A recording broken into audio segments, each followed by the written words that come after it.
Okay.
What's going on, Chad? Are we ready for today's podcast? We got to talk about Live Arena seasons coming up to an ending and a very interesting new game mode that I got to say I'm really loving. How about you guys?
All right, chat. Here we go.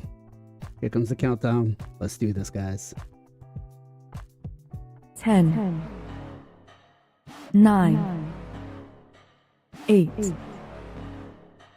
7, 6, 5, 4, 3, 2, 1. What is going on, everybody? Welcome to another episode of the Knights of Teleria podcast. This is number 86. Man, it is getting up there. We're getting close to our 100th episode, and I'm excited because we're going to do something big for that one, so stay tuned. But we got a lot of things to talk about this week, right? Plarium gave us a new game mode, Live Arena season coming to an end. But before we get too far in, let's introduce today's panel for the podcast. In the top little red box, we've got Mr. Final Campachi giving us the perspective of a free-to-play content creator. Ken, what is going on, brother? How are you? Doing good, man. It was a little bit sunny today on the last 2 weeks. Last 2 weeks, it was keep raining. Like, I've been waiting on the summer and I got scammed. Like, I took my winter clothes to the storage and I take my summer clothes. Now I'm freezing, bro. So, but yeah, I play some Path of Exile new season, play a new character, and go outside after that a little bit to touch some grass because, like I said, it was sunny. So, how about you guys doing? Nice. Next up, we've got the late night streamer who's giving us a perspective from the low spend endgame player, Mr. MXPJE. PJ, what's going on, brother? How are you? Doing well. Watched some UFC yesterday, some okay fights, and then been playing a lot of Marvel Rivals. Got up to Grandmaster, grinding that. That season's ending in like a week, so enjoying that and can't wait for the next season of that. And yeah, happy to be here and talk about Raid with you guys. Nice.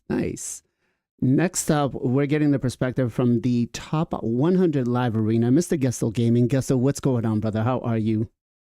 Doing great, man. A little sad to see the first season ending here in the next, day and a half or so. I've had internet issues all week. I'm still trying to figure it all out. Don't know what the heck's going on. But so I've fallen a bit out of the seasonal top 100. It's probably going to be tough for me to get into that. But we'll see. I'm going to make a final push, and maybe I go like 100-0 and I'll make it. But I'm still overall top 100. So nice. I guess that's And awesome. in our hearts. In our hearts. That's in our hearts, I always matters. People are just pushing.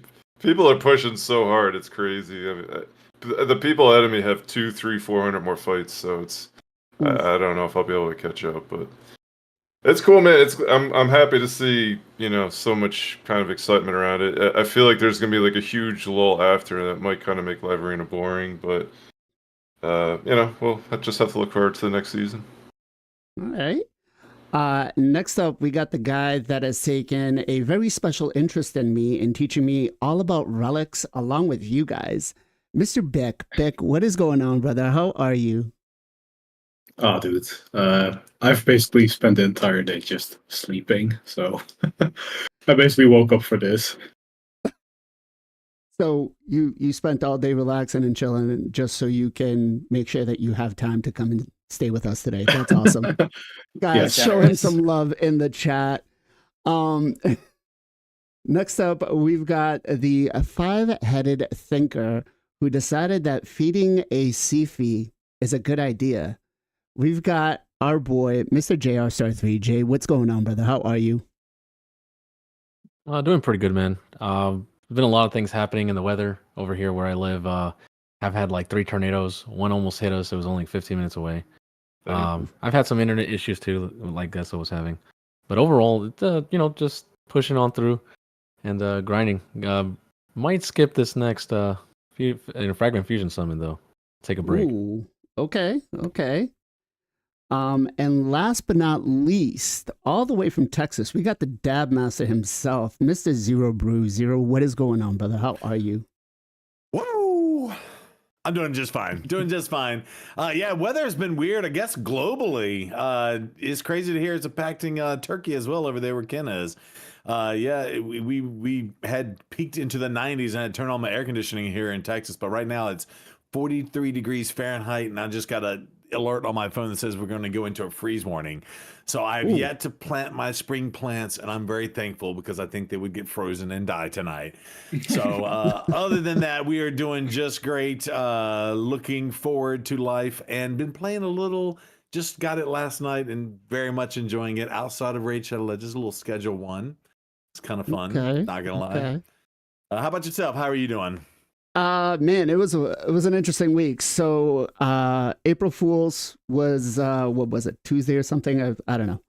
But my kids are also playing games, right? And they play Roblox. And my daughter comes in, she's crying, bawling her eyes out, and I'm like, "Baby, what's wrong?" She's like, "I can't get the flamethrower." So they play Roblox, and the game she likes to play is Dress to Impress. Now, I don't know if you guys know what Dress to Impress is like, but basically imagine Barbie in Roblox. And I have no idea what's going on here, but she was so distraught because she couldn't, because it was like a limited time thing, that I played Dress to Impress for 2 hours trying to figure out the scavenger hunt so she could get her flamethrower. I was like, oh my God, I'm sitting there like, watching YouTube videos, and now my algorithm on my YouTube is all showing me like Dress to Impress stuff. And I'm just like, so then she falls asleep while I'm trying to figure all this out, what I need to do and all this. Next day she wakes up, she's like, "Oh, I got the flamethrower." I was like, "Is there anything you want to say?" "No, thanks, Dad, I guess." I'm like, "What?" So that was the beginning of my week. But other than that, it's been a pretty good week. Loving everything going on in Raid. We got a couple of things that we got to talk about. So let's go ahead and just jump right into it. Now, Zero made a comment earlier while we were off stream discussing the Gear Ascension tournament. And I have a little bit of a different perspective on this as opposed to him. But chat, I want to ask you guys, were you fans of this Gear Ascension tournament or not? I'm kind of on the fence. I'm more to say I like what it used to be because it was more beneficial for energy per cost. But with the new setup, what they've basically done is that we can farm both Sand Devils and Phantom Shogun. Now, the points that we get are no longer turn-based on these, so it favors, or I guess it doesn't favor, but it makes it better to bring in champions that you can farm with food. So the Ninja Godseeker, the Ninja Gina teams are back in play. Doesn't really mean, especially because of the background battles, that I have to have on and watching what's going on. I don't like the fact that it penalizes you for getting the higher rarity or the higher materials and elixirs that we need. It gives us more points for the lower ends. And last but not least, it penalizes us for farming Sand Devils over Phantom Shogun. So with all that, I want to find out from you guys what you thought of this new event. And let's Wasn't start it the off opposite? No, Wasn't so it Shogun over Sand Devils? So it penalizes you. It penalizes you for farming Sand Devil over Shogun. Isn't that what I said? Yeah, okay. Okay. Yeah, I thought that's what I said. You get made less it sound points. confusing. Yeah. Sorry. You get less points for farming Shogun than you do for Sand Devil. I think it's like 2 points less per. No, you get more points for Shogun. Yeah, it's Shogun, Sand Devils than Shogun. Yeah. You get less points for farming Sand Devils than for Shogun. Yeah. Like 2 points per. But that's sorry, I apologize, guys. So that's it. Let's jump into it and let's get the perspective of the free to play with Ken first. What do you think, Ken? I'm disagree with you. Let me explain. So here's the thing. Point system is pretty much the same. So yes, you are right. Getting big oil or the medium oil going to give you low point, right? But if you think like that, even farming on the stage 25, most of the time we are getting the small point, right? And if you get like small point compared to the previous tournament, you're actually getting more point. So there is a chance you can get a more point. There is a chance you can get a less point. Depends your previous team. Like for example, on my Sun Devil team, I was a 11-second team, and I was getting 55 point per run. So right now there is a chance I can get higher of that, which is going to be most of the time, because most of the time we are going to get a small material, and that's why they increased the point recordment, I believe. And yeah, there is also 10,000. RNG chance. Yeah, if you get like big one or the medium one, we are going to get a little bit lower point. But I'm thinking like that. We get Look. much lower points. If we were just Yeah. to look at, if I was to get just the lower extracts, it was anywhere between 200 to 300 per run. When I mean, was it's getting because the of the. Go ahead. It's because of it give you point the amount of the oil you are receiving. Like small one, for example, we are getting 56 of them. So it's multiplier them by the 3. And the big one, it was like 11 something like that. But we getting like what 4 of them, stuff like that. So that's why there is a difference. Another thing you mentioned, like there is a difference between the Sun Devil and the Phantom Shogun. Not really. Actually, there is a difference on the big and the medium one. Small one is the same. It's 3 point per run. So, I mean, per small material. And the real point coming from the small material. So, I don't think there's going to be noticeable difference between the Sun Devil and the Phantom Shogun. Like, I finished that pretty easily, actually. I don't know what you guys thinking, but I feel like there is no difference. And I like to be freedom to farm whatever I want, instead of the keep farming Sun Devil nonstop. So I'm not gonna lie, I do like the fact that we are adding in the Phantom Shogun, because it doesn't really there's no opportune time for me to farm that other than CVC, and let's just face it, Sand Devil is just better overall because we're gonna need that more, right? For the gear ascensions and the dust. So I do like the fact that it's given us both, because during these events I could just farm some of that, on and off. That is the one good part. But let's go from the live arena perspective and tell us, what do you think about this, Gestel? I mean, I'm definitely 100% for it, because it just like you said, like a little more of an incentive to do it. I did not do this one. I don't know why I didn't. I guess I'm kind of just hanging on energy and seeing what's going to be good coming up. I did pass on it. I guess I'm just happy I didn't look into the intricacies of it. I didn't realize that there was kind of even like a little bit of a discrepancy with like these points and whatnot. But I feel like I'm just happy that they're doing it. We've been begging for something for Shogun for how long now, and now they've done it. I think it's actually better that it's kind of a combination, so you could do one or the other if you really need, dust from Shoguns. You can just go and do that, and you get a little something extra for doing it.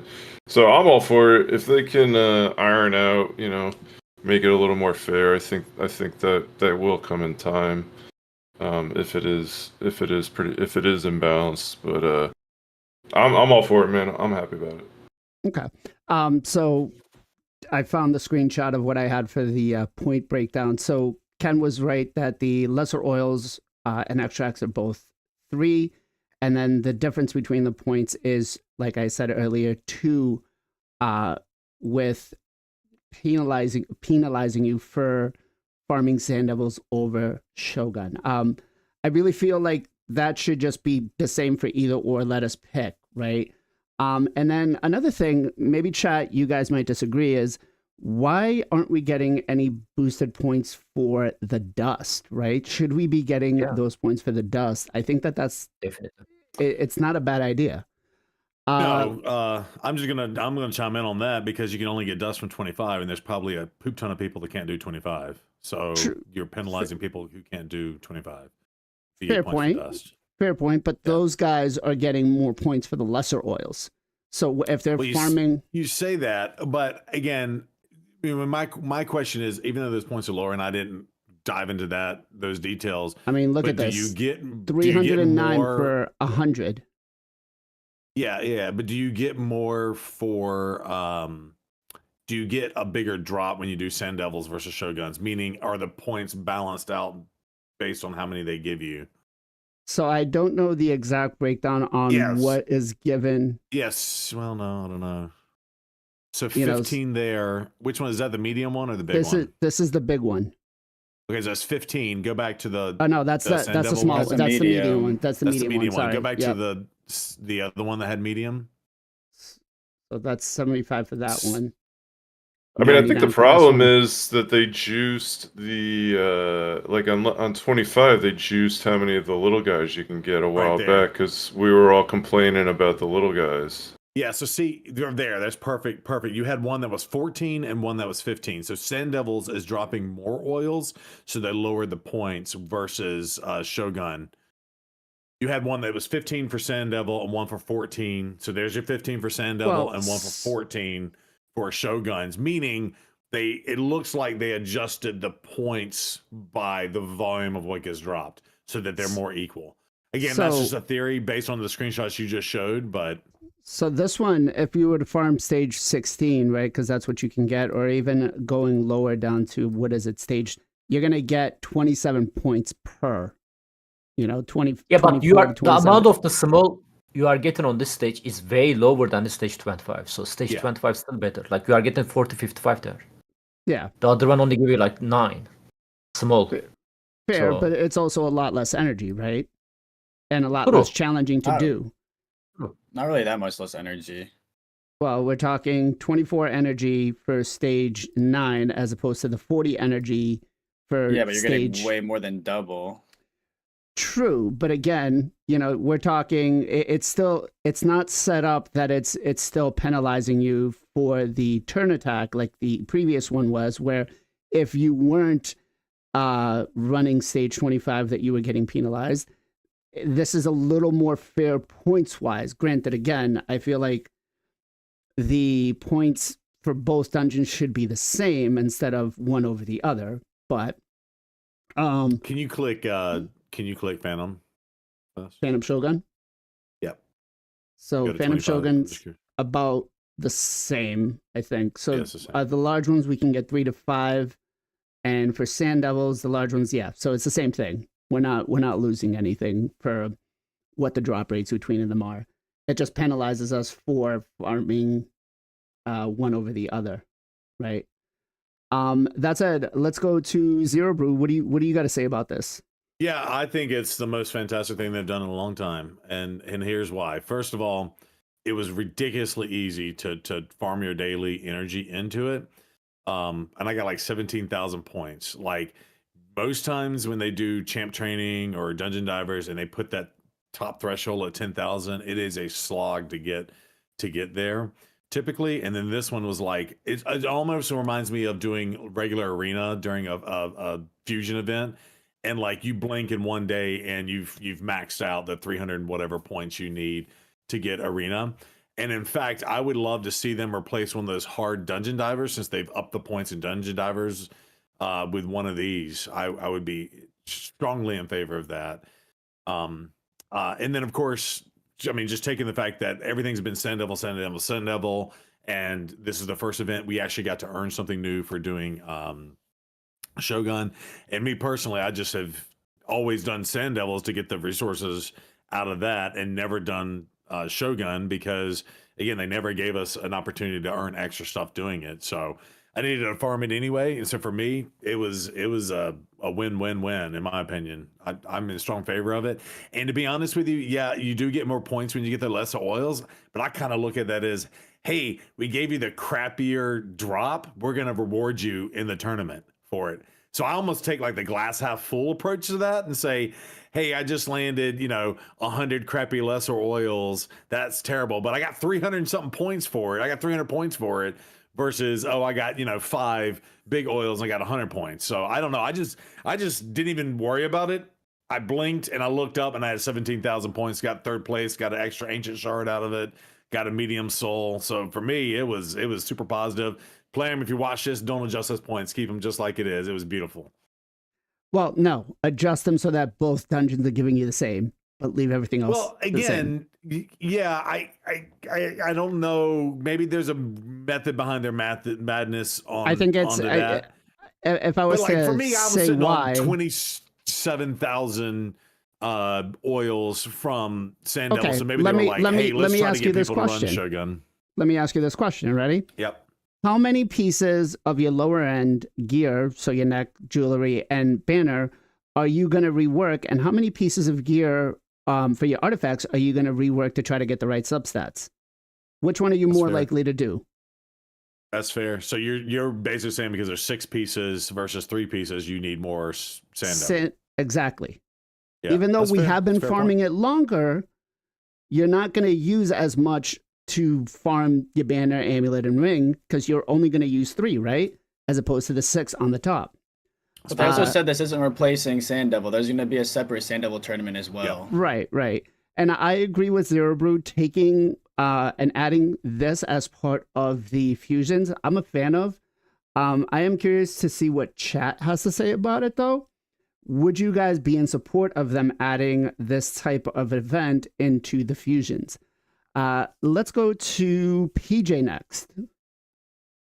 Yeah, overall, I'm pretty happy. I think that the point, difference is honestly just because they wanted us to farm Shogun more a little bit. I mean, they don't. This is the first time they've ever done, like a Shogun event, so I don't really look at it as like they were like jipping Sand Devil. It's more like they wanted to like make Shogun a little bit better. So I think I'm looking more like Zero Brew, so like the glass half full versus like, oh, they shit on Sand Devil. They're trying to rise up Shogun.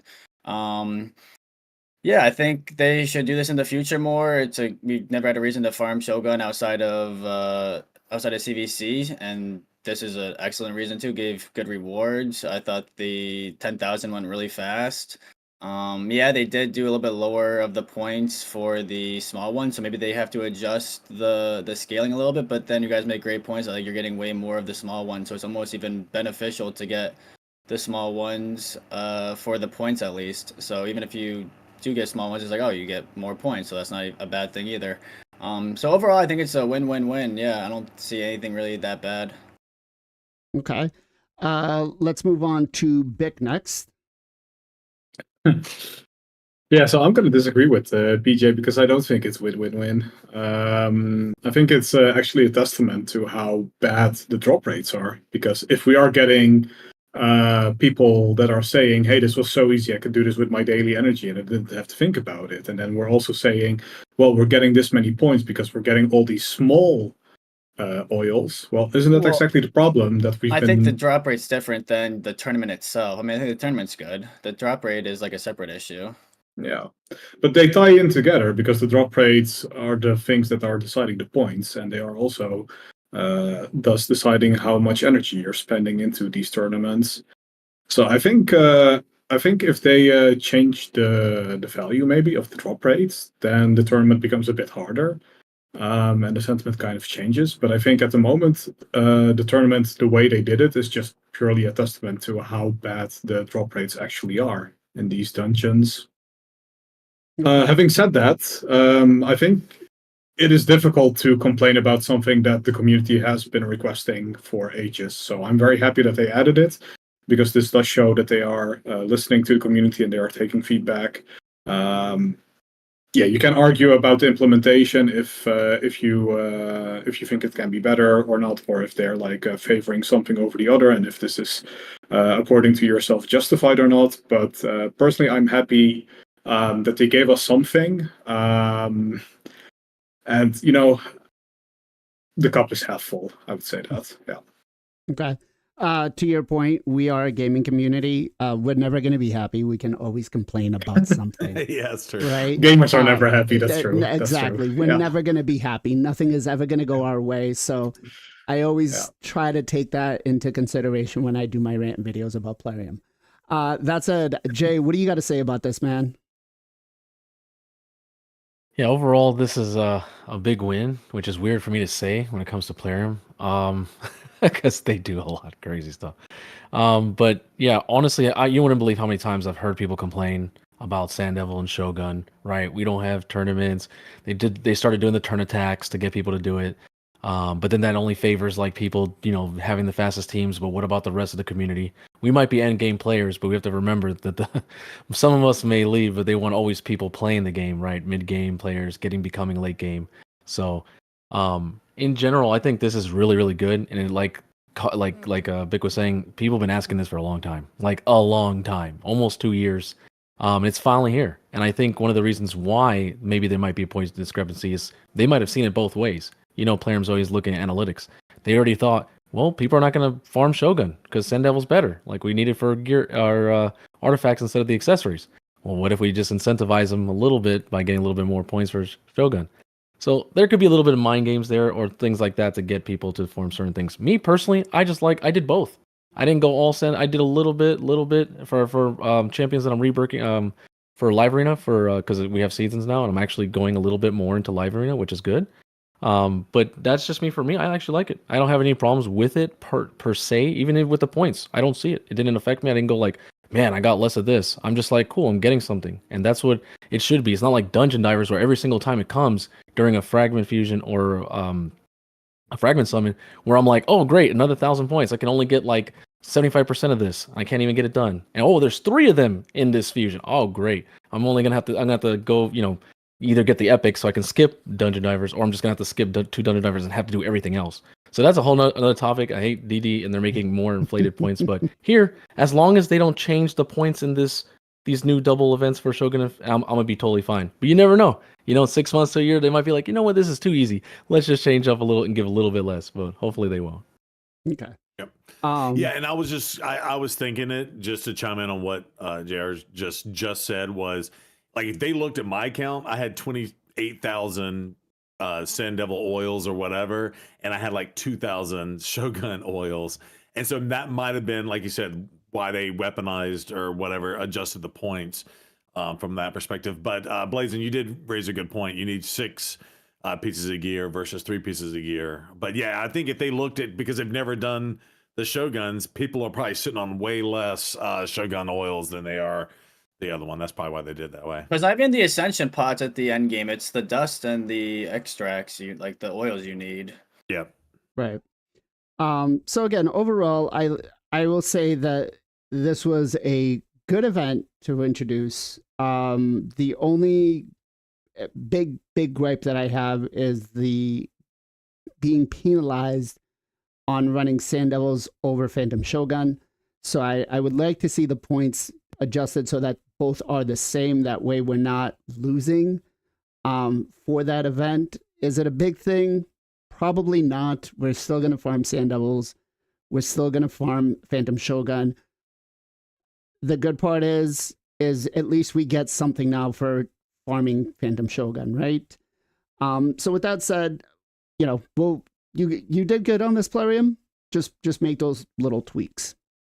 Let's move on to the next thing that I really want to talk about, which is actually the new game mode that they gave us. Do one live for us. Oh man, you're gonna make me do this. So first of all, oh whoa, is this So okay? loud. You guys can hear it. Ooh, okay, pause. You can turn it off in the mixer. If you go Um, to like the bottom of your well, like, chat can't hear it, but you guys can hear it. So, okay. You don't have to do it. but- I was just messing. but that said, let's talk a little bit about. I mean, this was not even expected, right? They didn't tell us this was coming. And I feel like this was, if there was anything that they should have done, they really should have told us about this. Because I enjoyed this so much. And I've got like 10 alt accounts, and I did it on every single one of them because I enjoyed it that Oh much. god. Oh god. That's a lot of hours. It was just a lot of fun. It was. That said, Ken, what did you think of this game mode? I mean, fun, bro. Like you didn't play like any other game that rate, like. There is like games way better than this, you know. Like this is basically Vampire Survivor clone, but yeah, if you like it, that's good. I'm like just trying to get my free stuff, you know. Primal Shard are so worth it. I wish like 5-star pinpoint. Like what's 5? Yeah, this game like stop giving 5-star, dude. I am end game player. Like I'm auto Saldam. Stop. Yes, I know there is a like early game player, but bro, like I don't want 5-star. Thank you. I'm okay with the primal too, so I'll take it. Okay. I'm really trying to figure out how to mute this sound. Gessel, what about you, man? What did you think of this game mode? Actually, did not play it. What? Yeah. first PoE, whale. PoE 2, bro. PoE 2. It's actually kind of nice because you could play this, and hey, I will say, I will check it out. I will They- check it out. they did not I'll give you. Go ahead. Sorry. no, go ahead. Well, I'll give. Here's my thought on it. Here's where all the freaking money's going, bro. I've been saying they've definitely been working on something else, and I think this is just a teaser to. I'm not sure, like a raid 2 or maybe something more like this, but I feel like this is just a taste of something they've been working on. That's really where my thought went when this came out. I agree. I was gonna say the one excuse that they didn't use for this for having any issues, I don't know if you guys noticed, is their servers weren't having a problem. Because you could play this while playing Raid at the same time and doing multi battles. And the Oh, wow. servers had no problem. Did you guys notice that? Let's go to Bick next. Did you try this out? Did you have some fun with it? I did, because I also played Vampire Survivors, and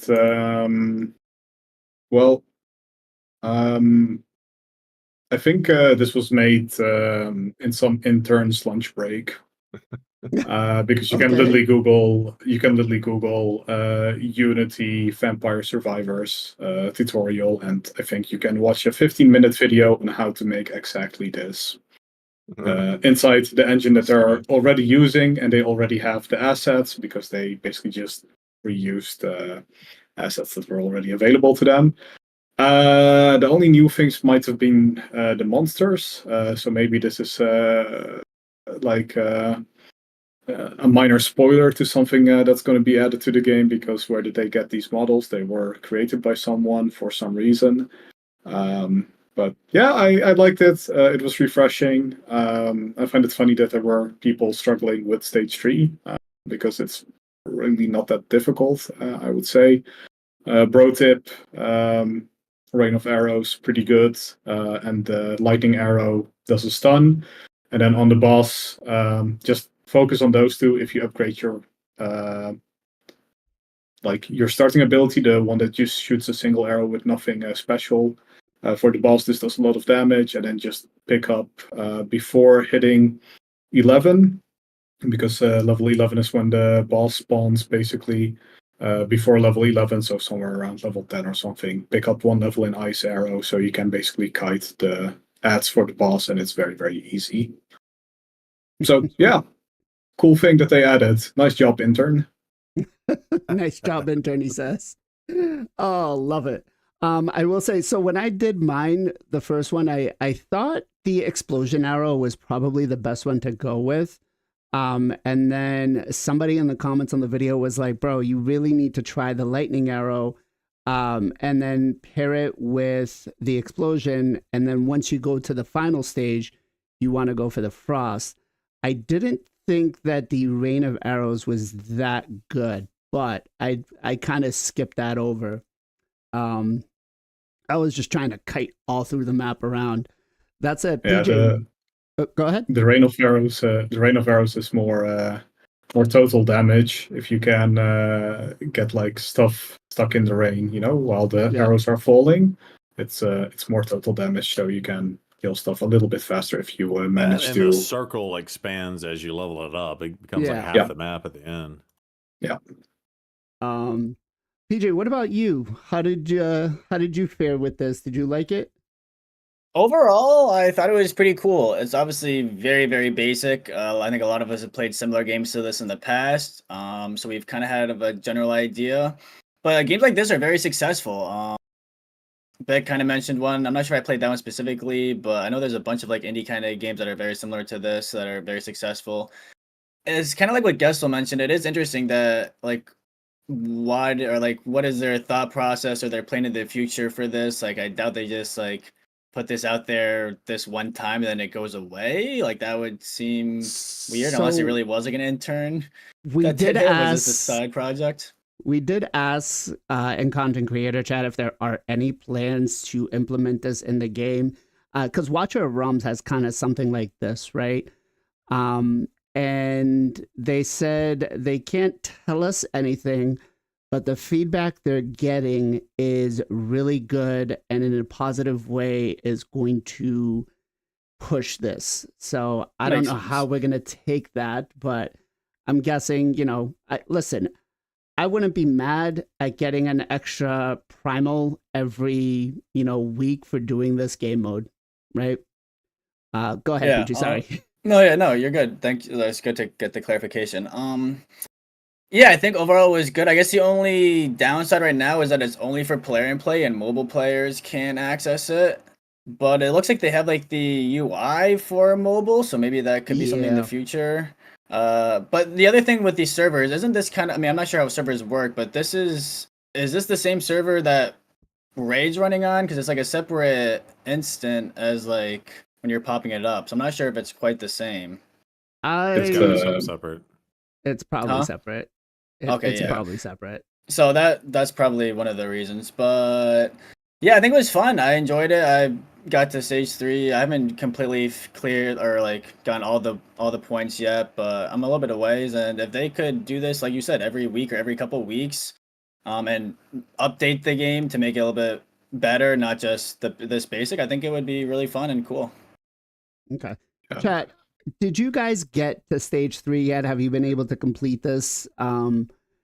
Because, this reminded me more of like, what is it called? Diablo kind of play style where you're from the top looking down. And I was never a big fan of it. I never excelled at Diablo because I couldn't get into it. But I didn't think it was that challenging to complete all of the stages. Let's go to Jay next. You can What also about use you? controller on this if you have a controller. It works with controller. Okay, cool. I did not know that. It's Jay, what nice. about you?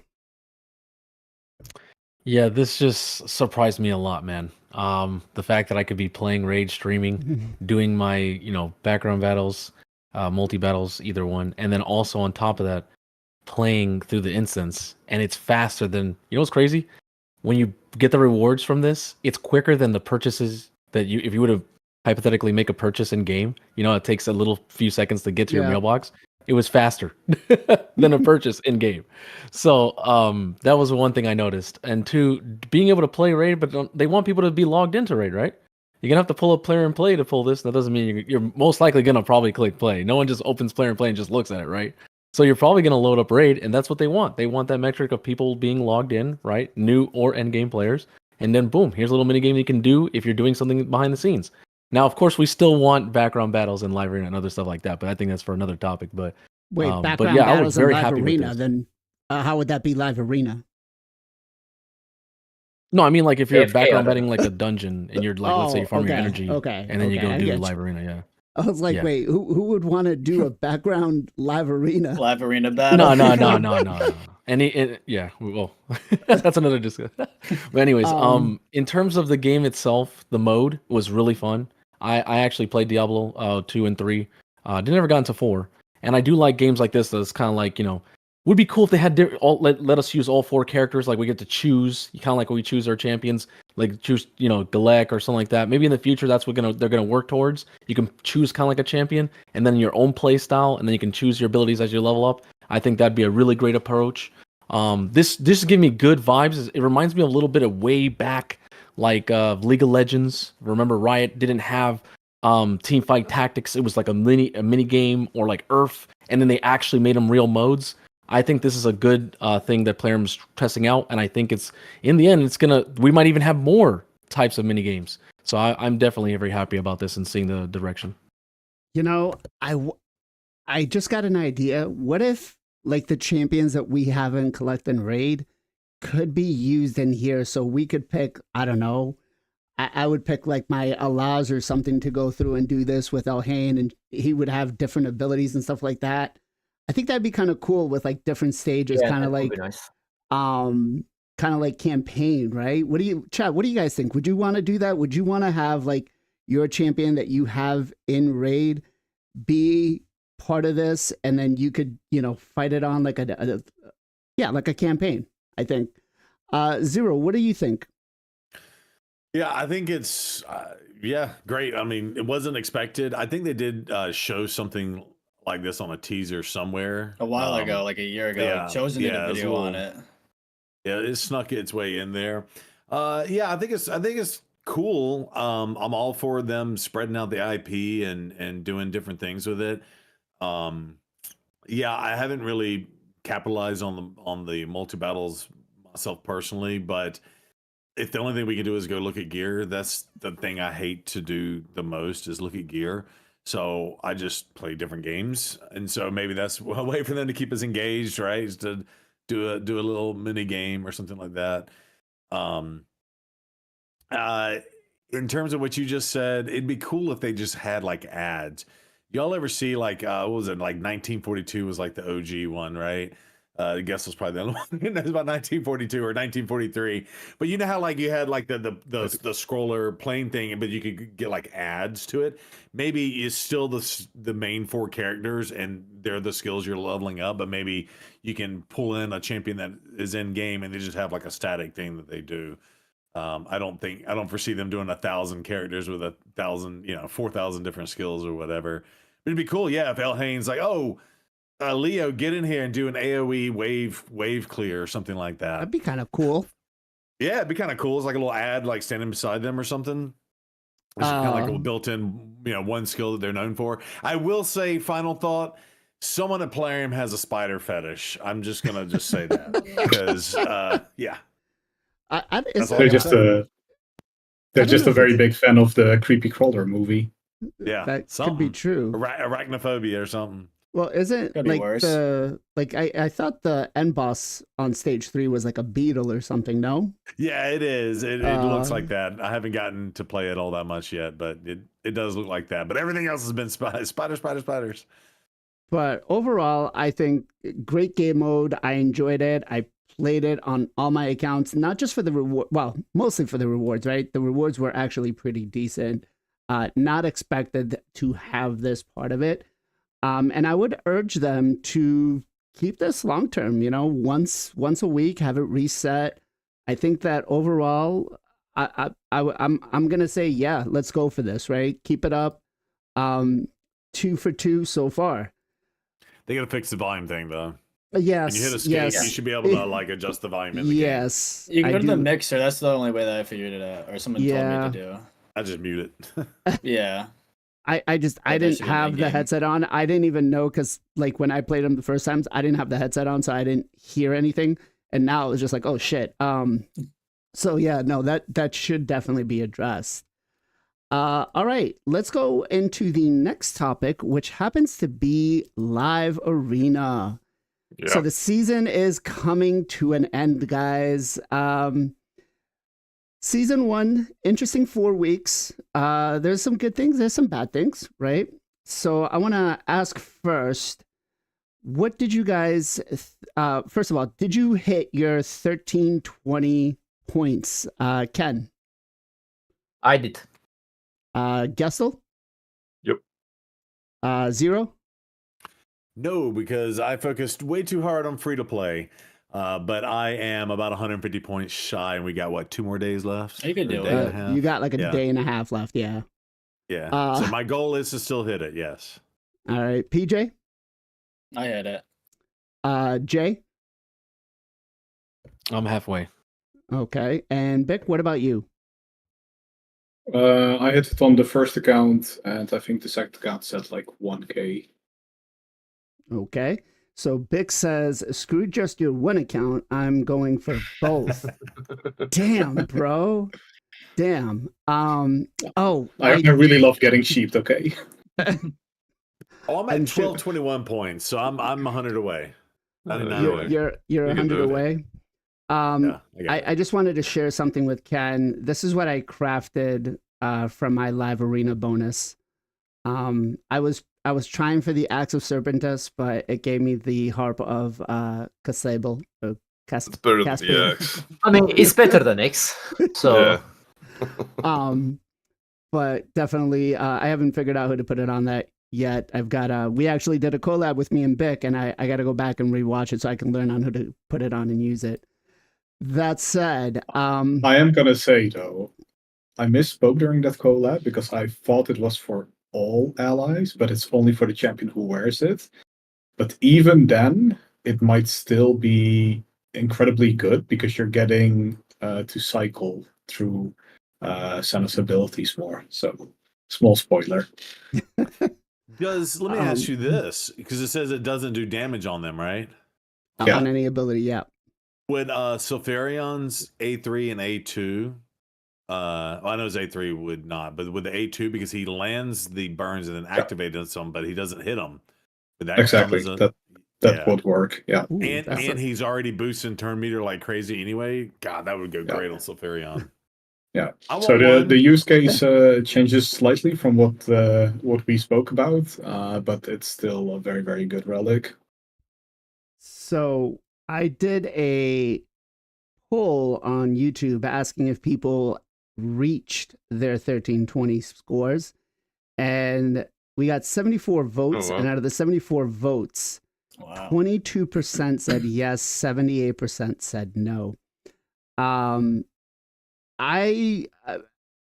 feel like the matchmaking was probably the biggest issue for a lot of the player base to be able to hit their points, right? Let me see here. You're saying it as if there is a matchmaking. Like, Well, they didn't spend any time on making a matchmaking. The matchmaking is basically you're in gold, you queued up, you can literally do the countdown and match against each other regardless of the difference in your points. There is no matchmaking. That's a very deceptive thing to say. let me look at there's a screenshot here that I wanted to share with everybody. If I can find it, here we go. So this was one of the screenshots that was shown on how much of a disparity there is between the matchmaking, right? So they said that this was going to be heavily scaled more towards your seasonal points than anything else. Now we can see we've got 2,700 here going against 2,700, so that should be pretty fair. But then you've got Doc Moreau's account that's going at 4,700 with a guy at 26. You got 4,700 with a guy of 531. I feel like I didn't have this as much on my end. I think I may have had 3 or 4 fights where it was the disparity was that big in the points. I think there was one fight where I had Tyraku, the new account that he got. And I was just like, yeah, no, I'm not even going to bother with this. And I was sitting at like 900, right? But that said, the matchmaking, what did you guys think? Was it that horrible for you? Was it better than what it usually is during a non-season event? Let's go to Gestel first, because you've got some time in there. Yeah, a lot of matches in Live Arena. I will tell you exactly what the MMR system is, and I agree it's definitely not good, but there is an MMR. They basically did take your season ranking, and they are going to match you with the closest person they can find you in seasons. If you've won, I would say, more than 3 in a row, they're going to start to look to match you with someone ahead of you. If you've lost 3 in a row, obviously you go against the bot. The The only time I've been seeing, and I've got almost 700 matches during the season right now, the only time I've seen you land someone like I'm at almost 3,000. If I were to hit someone at like 500, that only happens when there's like 10 seconds. Like I've been waiting for almost. So they give you a minute, right? A minute countdown when you're in the match queue. If you're under 50, if there's 10 seconds left, if you're over 50 seconds, they're gonna match you with anybody. They don't care who you're matching. They don't care if it's 100, 200, 2,000, 10,000. They're just gonna match you up with whoever's available. So that's where I think you're finding that huge disparity is when it's in that last 10 seconds. Like I said, 700 matches. I've sat through a ton of these things, and it happens every time. I've never been within 10 or 20 seconds of a queue. I've never been matched up with someone like significantly lower. It's only when there's like no time left on it. So that's the MMR. Whatever. I don't think these like I've played Smite and their MMR stunk, and that's like their whole freaking game. Like I think it's just something that's very difficult to do, or they just are never able to implement it. I don't understand why people can't do MMRs. I'm not a math guy, so I'm not saying I'm going to be able to. Yeah, I'm not going to say I can implement it. But for a game like this, their first shot at it, I liked it because I felt like I was always facing someone, or not always, 90% of the time, I was facing someone right around where I'm at. And it kept it competitive, and frankly, I think it made me a better player. So I like where it's at. I like what they've done with it. Certainly, it could be significantly better.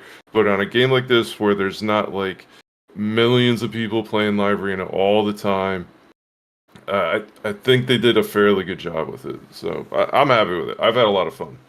Okay, so I guess while looking at this and analyzing the screenshot, it looks like this was more of an issue for the higher end. Like if you got in really early and you pushed it and you got one of the higher scores, this is where the disparity started coming in a lot more because you were being put against players with a lower MMR. It's because on his main account, right? By the way, this screenshot was given to us by our boy, Cruisin'. His main account and Doc's account. On his main account, it seems like the MMR, like the matchups were pretty decent. Like I gotta say, like even on mine right here, I'm within a couple of 100 points away, 100 up, 100 down. So it seems like as you move into, and get out of the 1300, it's a little fair. But let's go to Ken. How was your matchmaking process? Matchmaking. This game doesn't have a matchmaking. Like none of the content, this game has a matchmaking. No CVC matchmaking, no Siege matchmaking, no Hydra Clash matchmaking, no Chimera Clash matchmaking. This game have very basic matchmaking. It's look in your previous performance. There you go. That's your matchmaking, which is open to abuse it. So on the live arena, when the season started, we all start with the 0 point, right?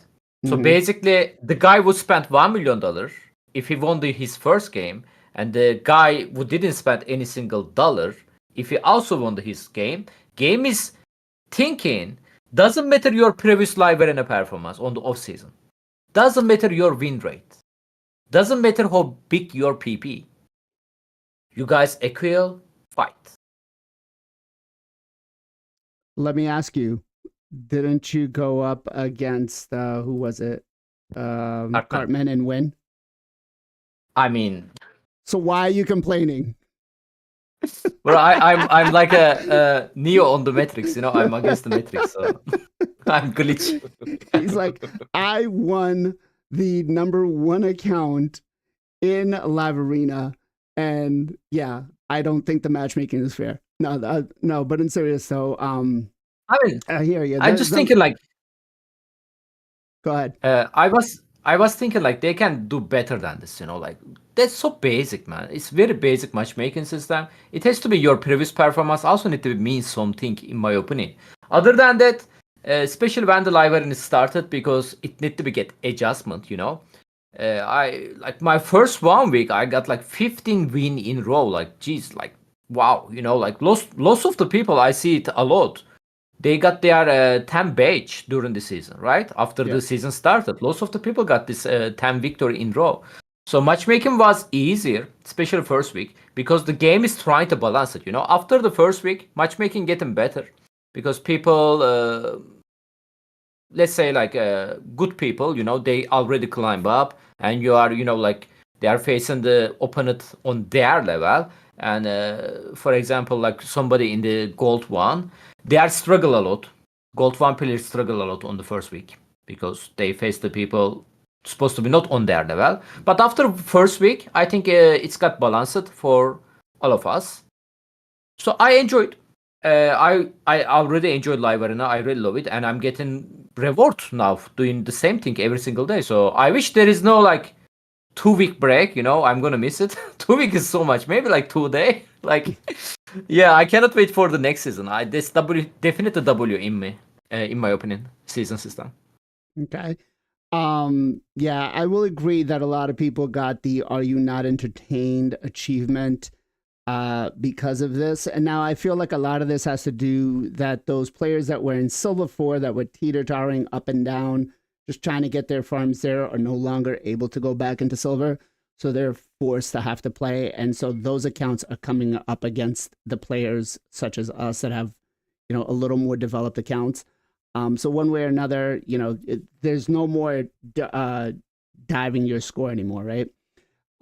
Let's go to PJ next. PJ, what about you? What did you think of your live arena matchmaking? Personally, it seemed pretty good. I definitely ran into a few of the like top 10 match or top 10 accounts a couple times, but I'd say generally it was people around my seasonal ranking. Ken kind of explained it pretty well. Like, I don't know how much I gotta say, but yeah, like early on, it's gonna be depending on who you are. If you're a more progressive account, it's gonna be easier because you're facing weaker accounts. If you're a weaker account, it's gonna be harder because you're facing more progressive accounts. So the beginning is gonna be tougher. Once the better accounts win more and they move up, it's gonna be a little bit more balanced. But generally, I thought it was pretty good. It's like you guys said, it's really hard matchmaking in this. I wish I would have done a little bit more of a combination of seasonal and the like your old like ranking, your overall ranking. That might have been a better way of doing it because you're like it shows if you have 10,000 general points, then obviously you are pretty progressive in live arena. You could face other people that are higher, even if you're starting off in the season. So they could definitely tweak it, and hopefully next season it'll be a little bit better. But personally, I had pretty fair matches. Okay. Bick, what about you? Oh, damn. Okay, so I have a lot of things to say about this. First of all, I want to say that just like Ken, this game does not really have matchmaking. It feels like, but as Gestel said, they did try to add some matchmaking to the seasonal one. The reason why I'm saying the game has no matchmaking is because in the last 2 days I've been constantly refreshing my tag team arena, and for the last 2 days, and I've been keeping track, every single refresh has had IPR Mike on my page as people I can battle. If there truly are 3,000 people in Gold 3 TTA, and if this is truly randomized, this should not be happening. First of all, this should simply not be possible. That on every single day, on every single refresh for 2 days straight, you're seeing the same person over and over. The other thing is, while yes, there is, I want to say, noticeably an attempt at adding a matchmaking system based on seasonal. I went from 3,200 overall MMR to nearly 7,000 in the last 9-10 weeks. which is ridiculous. The amount of live arena I've been playing is insane. And I'm already getting burned out after the first season because I've been playing against people that are like 10k MMR. I have faced people like Cartman, and this is where Gestel's point came up, especially early in the season. If you were early in the season and you were getting a lot of refills, you were up there with like all the big dogs, right? And you were basically just getting curb stomped because you had like very little chance to actually compete. So this is a flawed system because it's basically telling the people that are on, let's call it lesser accounts, that they need to wait with their seasonal push. However, if you have people that are on stacked accounts and they're also waiting, then you get basically this hierarchy where you have to wait for the dogs that are bigger than yourself to be done with their season before you can move up. And this is very bad. Now, so I'm the not other gonna point, lie, I don't want to cut you off, but that's actually kind of what I did. Like the first couple of days, I didn't. It was more like I just didn't have the time to do it. Yeah. But I waited a day or two before I started going in because I was like, you know what? There's going to be so many problems. It's going to crash. It's going to this. It's going to that. And I actually realized that was it gave me that boost early on to get through a lot faster. but especially if you're like tying dailies to live arena, this is going to cause a lot of frustration early on in the season, especially with like people that are So not fans of PvP.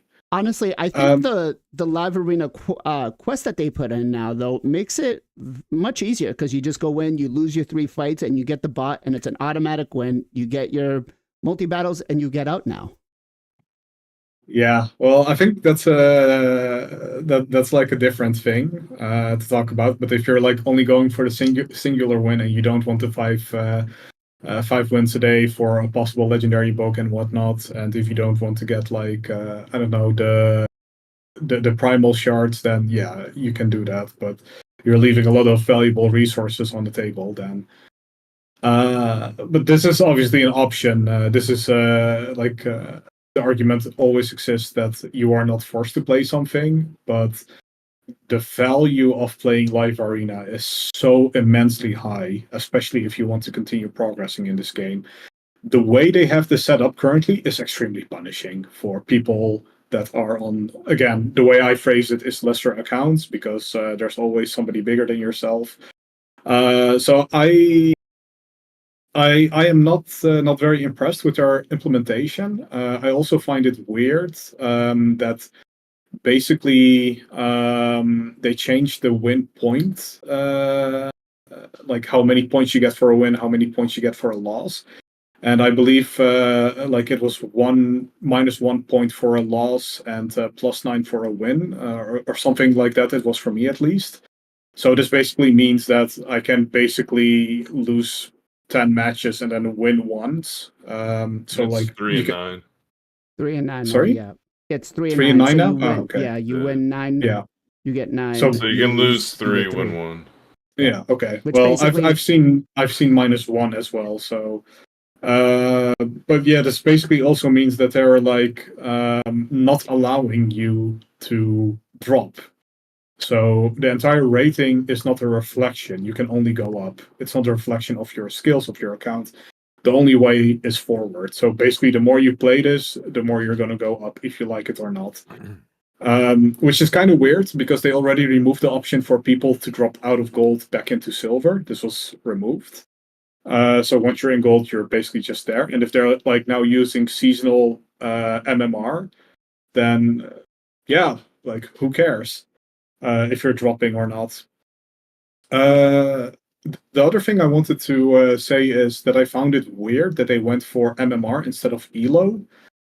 Because MMR is usually used for team purposes. So let's say you're. So the difference between MMR and ELO is basically MMR is usually used for, like let's say we have a team of Gestel, Zero, and PJ, then we combine their like matchmaking score and we divide it by 3 because they consist of a team of 3, and then we get their MMR, and then we face them against a team that has a similar average MMR. And Elo is basically more intended for like individual matches, which is what we have here.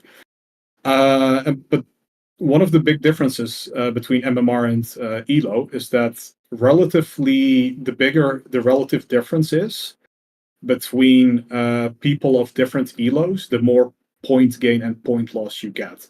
So, for example, if Ken beats Cartman, then the difference in Elo would be so immense that Ken would get a lot of points and Cartman would lose a lot of points. So I think the way that they implement this is very interesting. I think it's very flawed and there's a lot of room for improvements. Having said that, I do respect their implementation because matchmaking is extremely difficult to implement. This is totally not an easy thing to do. So yeah, kudos to them, but I do hope that they improve this. Okay. Jay, what about you? So I got two sides to this. One, let's go with the positive first. I do like seasons. We wanted seasons for a long time. We still want some other things, like being able to fight our own clanmates or things like that, friends list. But overall, this is a good. Them doing it is good. The only problem is people are calling this the new dungeon for like whales, krakens, and big players. It's basically a way to just farm players. And some players got insane amount of points, and I did get to fight the opportunity to fight Biohack and some other big players who I don't even have a chance, man. I have a 430 I went speed up against champion. Biohack too. I was like, yeah, this is an easy loss. Yeah, like I have Is like I have a Biohack number 430 one? speed is my fastest speed, right? He's got 470s. I couldn't even like try to get like, and I took away his Kaja, took away I'm using Kaja Timid, and I still didn't even stand a close of a chance. Like I was just like, damn. But either way, I mean, overall, I do like it because they showcased hard faction wars, right? So I've been telling players, you need to do live arena more. As you look at your statistics from the community comments, that most players they're trying to do live arena, but it's just such a slog, and like you have to be able to mental fortitude to go through it. When you're like losing back to back, or having maybe win one and then lose two and then win one, like it hurts, and it's time consuming too. So it just like players want to do it, but then they get like thrown away because then like, oh, I haven't spent enough or I haven't grinded enough, and it just sucks because it's like I wish there was a better way, and this is where we're talking about matchmaking stuff to make it a little bit more. Overall, I did fight some hard players, but most of the time I did fight people around me, right? And I'm not using OP stuff. I was like, you know what? I'm not going to use my Encore, my Narcissus. No, I'm going to go Kaja Timid and use Timid Nuker, right? And I was like, let me try this out. And I got all the way to like 680 in terms of points. And the only reason why I haven't got higher is because I help people more than I play my own account. So that's why I've been a little bit behind. But I'm actually enjoying Live Arena now more than I did in the beginning. I actually like it now overall. So I would say it's okay. They just definitely need to make the matchmaking a little bit more fair and try to look out not just for us, but all the players too. Because man, some people are just like, I still don't do that mode. And I'm like, are you serious? Like, you're not doing nothing to your area bonuses? And they're like, nah, man, I'm not going to put myself through that stress. And I'm like, okay. But it just things like that. Like, I would tell players that they need to look into, like, figuring out maybe. I think previous in a podcast, we talked about like a free to play mode where only free to play players can play and spenders can. But, just in general. Overall, I'm excited for the next season. And I might actually take it way harder and go like strictly just playing maybe 2 hours, straight on a stream and stuff like that. I usually just play like an hour and I do my nice 5 battles, right? Because it's nice to get that extra energy, little chest. I've been doing that. It's incentivized me a lot more than before. So that is one good thing I'll say. Okay. Let's go to Zero next. Wow, this guy just got polymorph is not now? polymorph is not a problem, guys. Polymorph is not a problem. Go ahead, Zero. Yeah. So I think y'all are all right and you're all wrong at the same time. Wow. Appreciate you. I think this is just a slot machine that forces people to use gems. That's all it is. For all the crazy well and Kraken people that are just doing it nonstop, and obviously the gem count ramps up as you have to buy the tokens to play it. There is no elo and there is no matchmaking. Way that I personally believe the way they've coded it is they are trying to keep most people at 50%. And if you get 3 wins in a row, they're gonna scale you up and fight someone super hard and knock you back down. If you get 3 losses in a row, they're gonna give you the easy little bot, and then they'll kind of give you someone close to where you are. Again, and the reason why I think that is because I did free to play to start the series, and so I basically did my 10 tokens a day, and I wasn't spending the extra 5 gems to do it. And so I think to let the Wells and Krakens go way up, but I still fought the number 3 dude in the game. Let me look at the leaderboards. Yeah, I fought Crypto, the number 1 dude, and I fought the number 3 dude as well. It looks like they've changed the little icons or whatever. I did not fight Cartman, but I fought the number 1 and 3 dude, and that was when I was on a winning streak. And they just and at that point in time. Again, they're at 41,000 points, and I was at maybe 600 points. There's absolutely no way little old me should have been mashed up to him, but I gotten several wins in a row, and they just knocked me back down. So I think they just keep the score. Again, that's the -3 and the 9. If you get 3 losses in a row, then they throw a bone at you, and they just kind of keep you constantly grinding. And then, hey, by the way, you're at 50%. Well, you're nowhere close to that 1320 to get that relic, so you got to spend gems every day. And if you're like me, who waited to the end versus spending 10 or 20 gems, now I'm looking at the 35, the 70, the 100 gems a pop, right? So 200 or 300 gems in a day just to try to get to that 1320. So that's how I think they've coded it. There is no elo, there is no matchmaking, but what's happening in the background is they just want to keep you as close as possible to 50%. And obviously, the people with the 87% win rate, they have the super OP stuff. There's no way they're going to be at 50% just based on their gear. But that's what I think. Okay.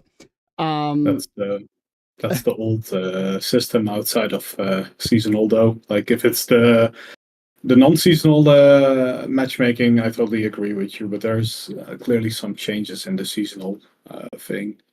I also want to say that I agree with the slot machine thing, but it's not even like outside of matchmaking, the matches themselves feel like slot machines because the amount of fights where it's basically, okay, this is over, you should be winning or you should be losing, and it doesn't matter because of all the incredible supreme swingy RNG mechanics they added. It's basically just every battle is a slot machine, and the only thing you can affect is by spending more, is that you get more coin flips than your opponent, or you can take away coin flips from your opponent, so you get more heads and tails that you wanted compared to your opponent. And I think PvP's headed in a very, very bad direction, and I also believe that the top 2 accounts, what was it, Cartman and Crypto? Yep. They spent what was it, somewhere between 3,000 to 4,000 gems a day for all those refills. So yeah, it's a new cash and cow. Yep. Yeah. Yeah, and like I said, if the elo thing or the matchmaking thing, I do think they try to get you somewhere around. Like I'm queued up now. I got 12, 18 points because I've been taking losses. They got 12, 15 points. All right. That's whatever. But if I lose 3 in a row, or if I win 3 or 4 or 5 in a row, they're going to pair me up against Crypto, and that's ridiculous. And I think Gestel was hitting the nail on the head when he said he gets closer to the last 10 seconds of the thing. But I don't think any of my matches lasted that long. So I think that's a good theory. They just match you against anyone. But I don't think that happened ever to me, and I still got those top people. So. Okay. Well, you also, on the other side of things, the top people got to fight people too, right? Like they can't fight the top 10 all the time, so they're they got to. If Crypto and Cartman are getting that many refills every day, and they have 4 people playing their accounts, have them match each other nonstop.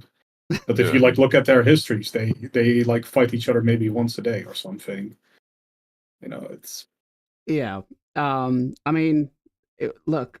We got players like Ken that have gone up against them and win. So it's not like they shouldn't be going up against everybody else. But yes, I agree that they should have, fights within the top 10.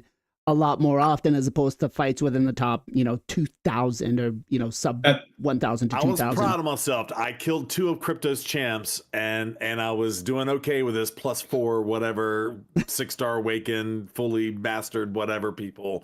I was doing good, and then all of a sudden I blinked and he just one shot me, so it was done. Yeah. What I wanted to say, Crypto is driven by a female, okay. Nastaya.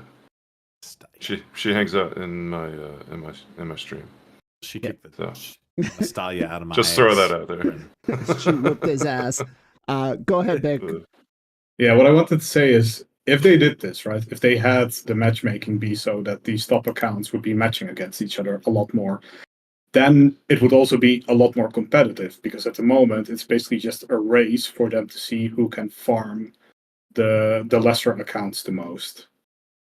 Right? It's basically these 2 massive giant whales, and they're like opening their mouths and they're trying to devour as much plankton as possible in a like sardines and whatever you want to call the small fish within like the given seasonal time frame. That's basically what's happening. I mean, look at the amount of matches the top 10 have compared to everybody else. It's insane. It's insane, because they're basically just like, instead of like duking it out for like win rate against each other and seeing who comes out on top, it's literally just them like trying to farm as much people as possible. And Jay called it the whale dungeon, and yeah, that's a good way of putting it. Gastel, do me a huge favor. So Natalia is who runs Crypto. Nastaya. Okay. Ask them next time they're in your thing if they could take a screenshot of their final chest, because she drives it. She's not okay. It's not her account, well, whatever. But... Ask if she's driving it. Ask someone to take a screenshot of that, because I'm so curious as to the May portion in that top chest. What gets actually kicked out of that? I think everybody looked at it and thought, oh, they get all this stuff if you get the #1 spot, but it says May drop. I'm curious if you get 2 or 3 things out of that, and they're the just get a screen of that final reward. Yeah, just get a screen of. I want to know. That might be the only way we can find out. So please pass that word along. She's still in first. I think so, either first or second. I'm not sure. But even the second chest, it says the same thing. I'm curious what the May portion is of that chest. Yeah, I want to know how many come out of it. I don't think you get all of that stuff. So let's before we move off the live arena, I want to ask one last question, because now this has gotten to the point where it was no longer Armand's was the first pick. Now it seems to be it's either Armand's or Fabian. I was trying to do some other things where I was like, you know what, let me pick my Marius, let me go with a go second team, try to do some other things, and it just was not working. I was letting my opponents pick both Marius and Fabian. Let me ask you guys now, when you go into live arena, which one is your first pick? Marius, Fabian, or Armand's? Zero. Yeah, I'm on the Marius train right now. He is ridiculously amazing, and he's really the only legendary. I think there's a few other ones. I think I would consider Fabian as a good counter to mythicals as well. But Marius is the OG and the best counter to mythicals in the game. So I've been going with him. He's just too good. So and I haven't seen Fabian as much as of yet. Armand's is still getting picked. Okay. But, yeah. Yeah, when I see a lot of people, I let them both go through, and I was just like, it was the biggest mistake I did. There's no way Fabian, I feel, is at the point where he's better than Armand's. PJ, what about you? I usually do Marius, but I was trying some stuff and giving them Marius, because I usually do like bombs, and I try to do like a speed team, so I don't really like Marius isn't that big of an issue. If I get the bombs on him first, like they're dead. Same thing with Armand and Fabian. I don't pick them first either. Either it's like Marius or even Arbiter or like Galathier. Obviously, you guys don't. I don't know if you guys have Galathier, but Marius or Arbiter for like the speed. Personally, I have a Yumiko as well, so I just lock them out, and they're useless. Okay, Jay, what about you? I I have a +2 Armons, and I still pick Fabian. And for the reason for that is because a lot of people are running Stone Skin. A lot of people have a lot of buffs. It is super OP, man, just to lock someone out and then kind of be like a little bit of baby, Marius, removing some of their stuff. It's just that ability to petrify. It can remove protected buffs. So they come with like a protection Siffy. It's like, who cares? Boom, all your buffs are, like. It's just me personally. I like it unless there's of course protected block debuffs. Then you can't do that. But I'm just saying, like in general, when people bring protected champions, he's just so good to stop. Like it's a stun, but then also removes all their buffs. It just makes it easier to kill people with increased defense or strengthen or shields and blah blah blah. It's so good. Plus, I also use Timid as well, so I get 2 chances to remove everyone's stone skins. It is really nice. I love their combo too because I get to proc Timid's provoke, so they get True Feared into a provoke, and then after that provoke, they get True Feared again, and I can loop it. So as long as I don't get sheeped, I basically control them forever, and I use Mikage as well for stuns. So like my Armons has dropped down a lot. I let them first pick Armons, they let me first pick Fabian, and I just lock them out. As long as I don't weak the 35% right weak hit against the Armons, then I'm okay. Now let's say Armons is not in Stone Skin, I just ally attack the man, and he dies instantly. And I still win the battle. So I've been doing pretty good overall with this weird team.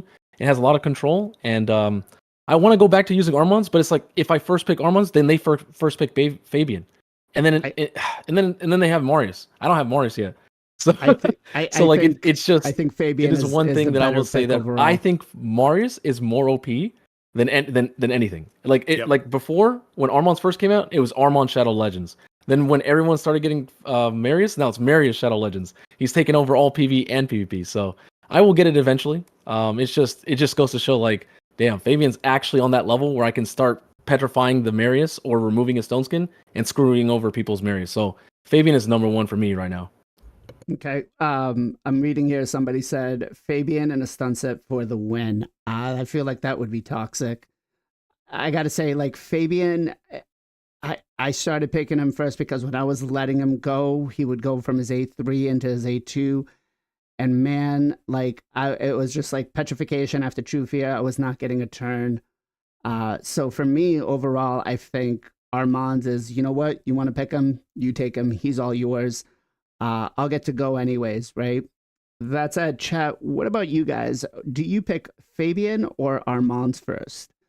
Gessel, what about you? Marius, baby. Marius is the man. He is insane. I can't stand having to go against him. Because if you go, like, I've been running mostly speed comps lately. If you're taking speed comp into him, he's gonna counterattack you. Probably, like a shoe, whoever it is. He's gonna counterattack on something. And then I'm normally going Gizzy Commodus. So I'm swapping forms. He's countering on both those swaps. Chance to weaken or chance to enfeeble. Chance to even kill. I mean, some of these Mariuses are absolutely insane. He hits hard. He buffs extra turn, triple hits, stone skin strip, buffs strip, can kill on those.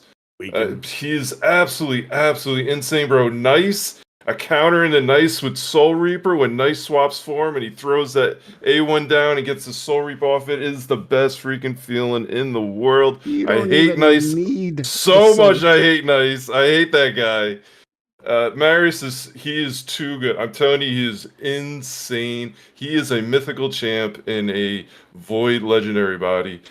He is godly. He is so freaking good. Armand's who? I don't even care about Armand's. Take him all day, bro. I hope you first pick Armand's. Fabian, I have to say, I haven't seen a whole lot of them. A lot of the big accounts aren't running them at all. And I honestly I can't say I really fear him when he's even put in. There's been 1 or 2 fights where he's totally taken over and destroyed me, for sure. I've tried to bring him into a couple fights. I feel like he's situational a little bit. I think he's super strong into like Galathur. He's super strong into a couple other champs just because his affinities is good for him. And But I honestly, I built Fabian. I would say he's equal to, if not better built than my Armands, and I'm still taking Armands over him. Armand, like if people take Marius first, I go Shuza and Armands to try and stop that Marius, because the first thing I'm doing is sheeping that Marius before anything else. So I don't know. That's how I look at him. I gotta maybe get a little more playtime on Fabian, but right now he's. I'm not even picking him. I'm not even thinking about using him, to be honest. I gotta say, like, if you let him and he gets ramped and he starts ramping up, you got nothing. You lost. You might as well just leave. Ken, what about you?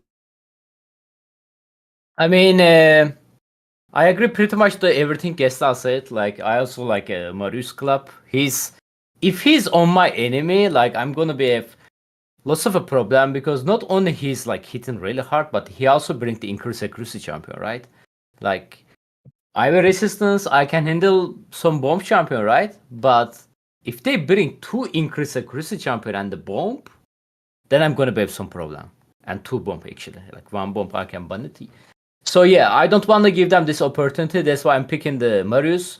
And after I do that, my enemies are picking Fabian and the Armas, and I'm like,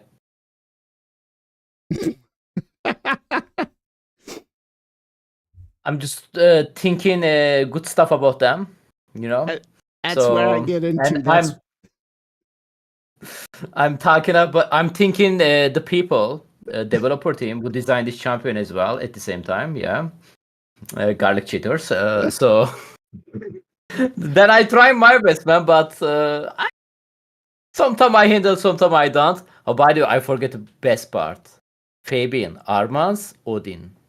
Oh, that is like dangerous. a little bit silent there on the stream when this happens. So yeah, that's why we need more wand, guys. Okay, what the wand? There we go. We all need to get that wand. Vic, what about you, man?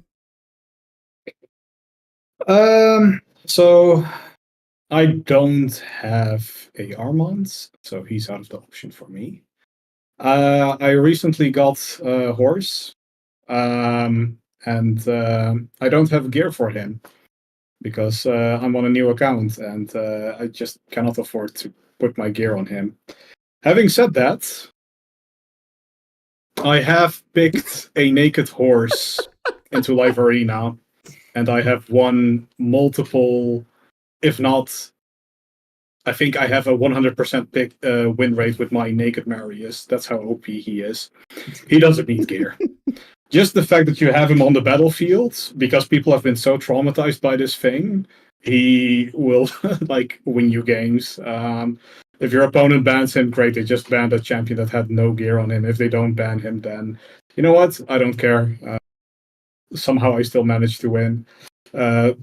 Because basically I'm taking away Marius from them, so I do not have to ban the Marius. Between Armands and Fabian, I strongly believe that Armands in general is still the better champion. However, Fabian provides a very unique ability that I don't think any other champion besides the horse really gave us, and that is that Fabian actually has a very, very good matchup into Star Sage. And the fact that you now have an option to pick something into a Star Sage and not having to ban the Star Sage is there now. I think that's great. So yeah, on my big account, on my Kraken account, I first pick Odin. I think Odin is amazing. He's a great champion. He can he provides utility and he can nuke. He can be very versatile, and if you I strongly believe that Void champions, like the top tier Void legendaries, are incredibly strong still, and Odin brings that 40% speed aura. I still think I know a lot of people think Nice is the most broken champion in the game. I think he is one of the most broken nukers in the game. But for me, the most broken PvP champion in the game is Shuzan. And if you have a Shuzan and Odin on your team, it becomes very, very scary for your opponents. So yeah, Odin is my first pick. I agree. Shuzhen is 99.9% always my ban. Yeah. I hate her. Because it allows them to just, the moment they get a turn, it's over. They'll take out your stone skin, especially if they have a Georgid or something. And yeah.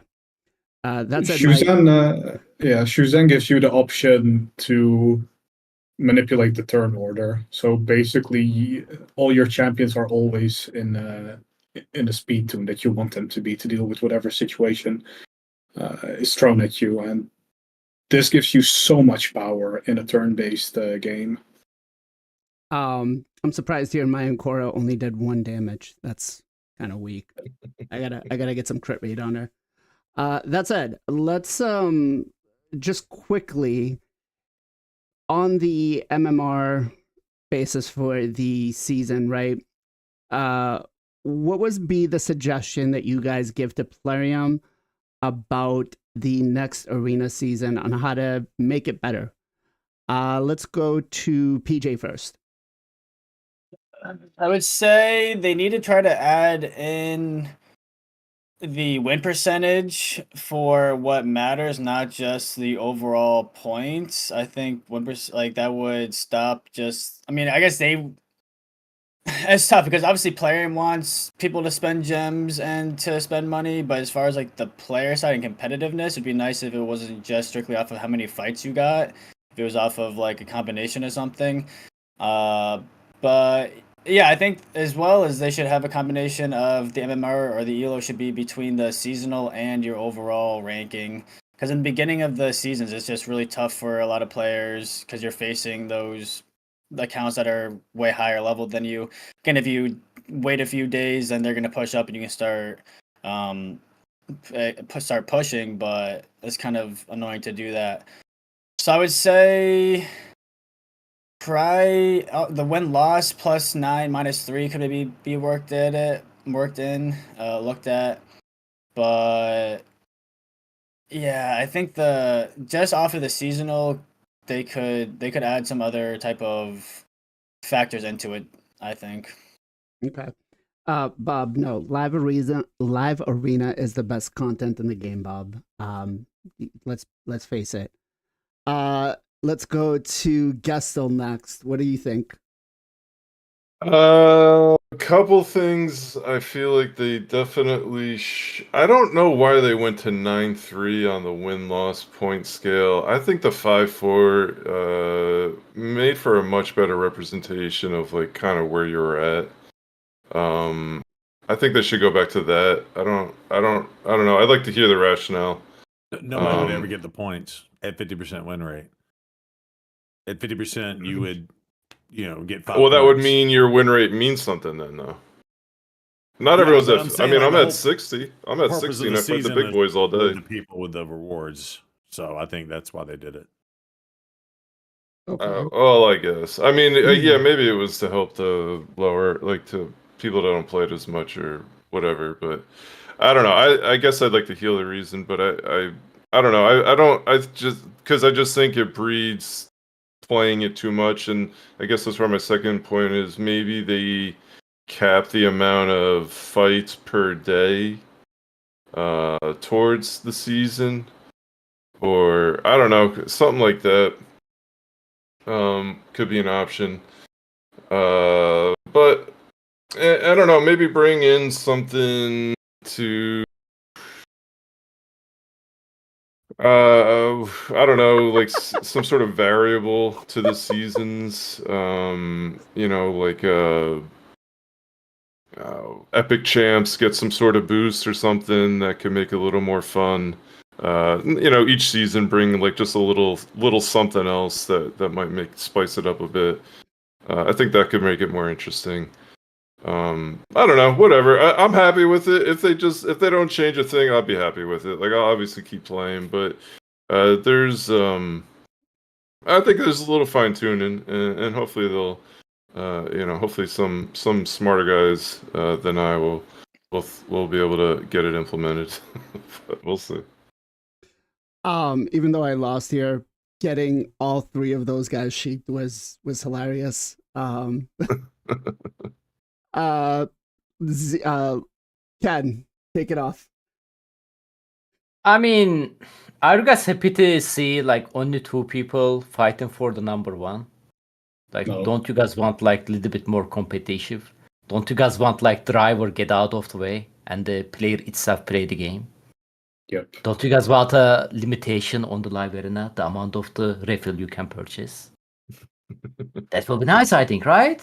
Yeah. You know, I want to see this people who doesn't have a time or the money to hire the driver also is a part of this number 1 fight. So I want limitation on the live arena. I want the amount of the token you purchase it, you know? Okay. You know, like how many fight he can you check the leaderboard right now on the live arena?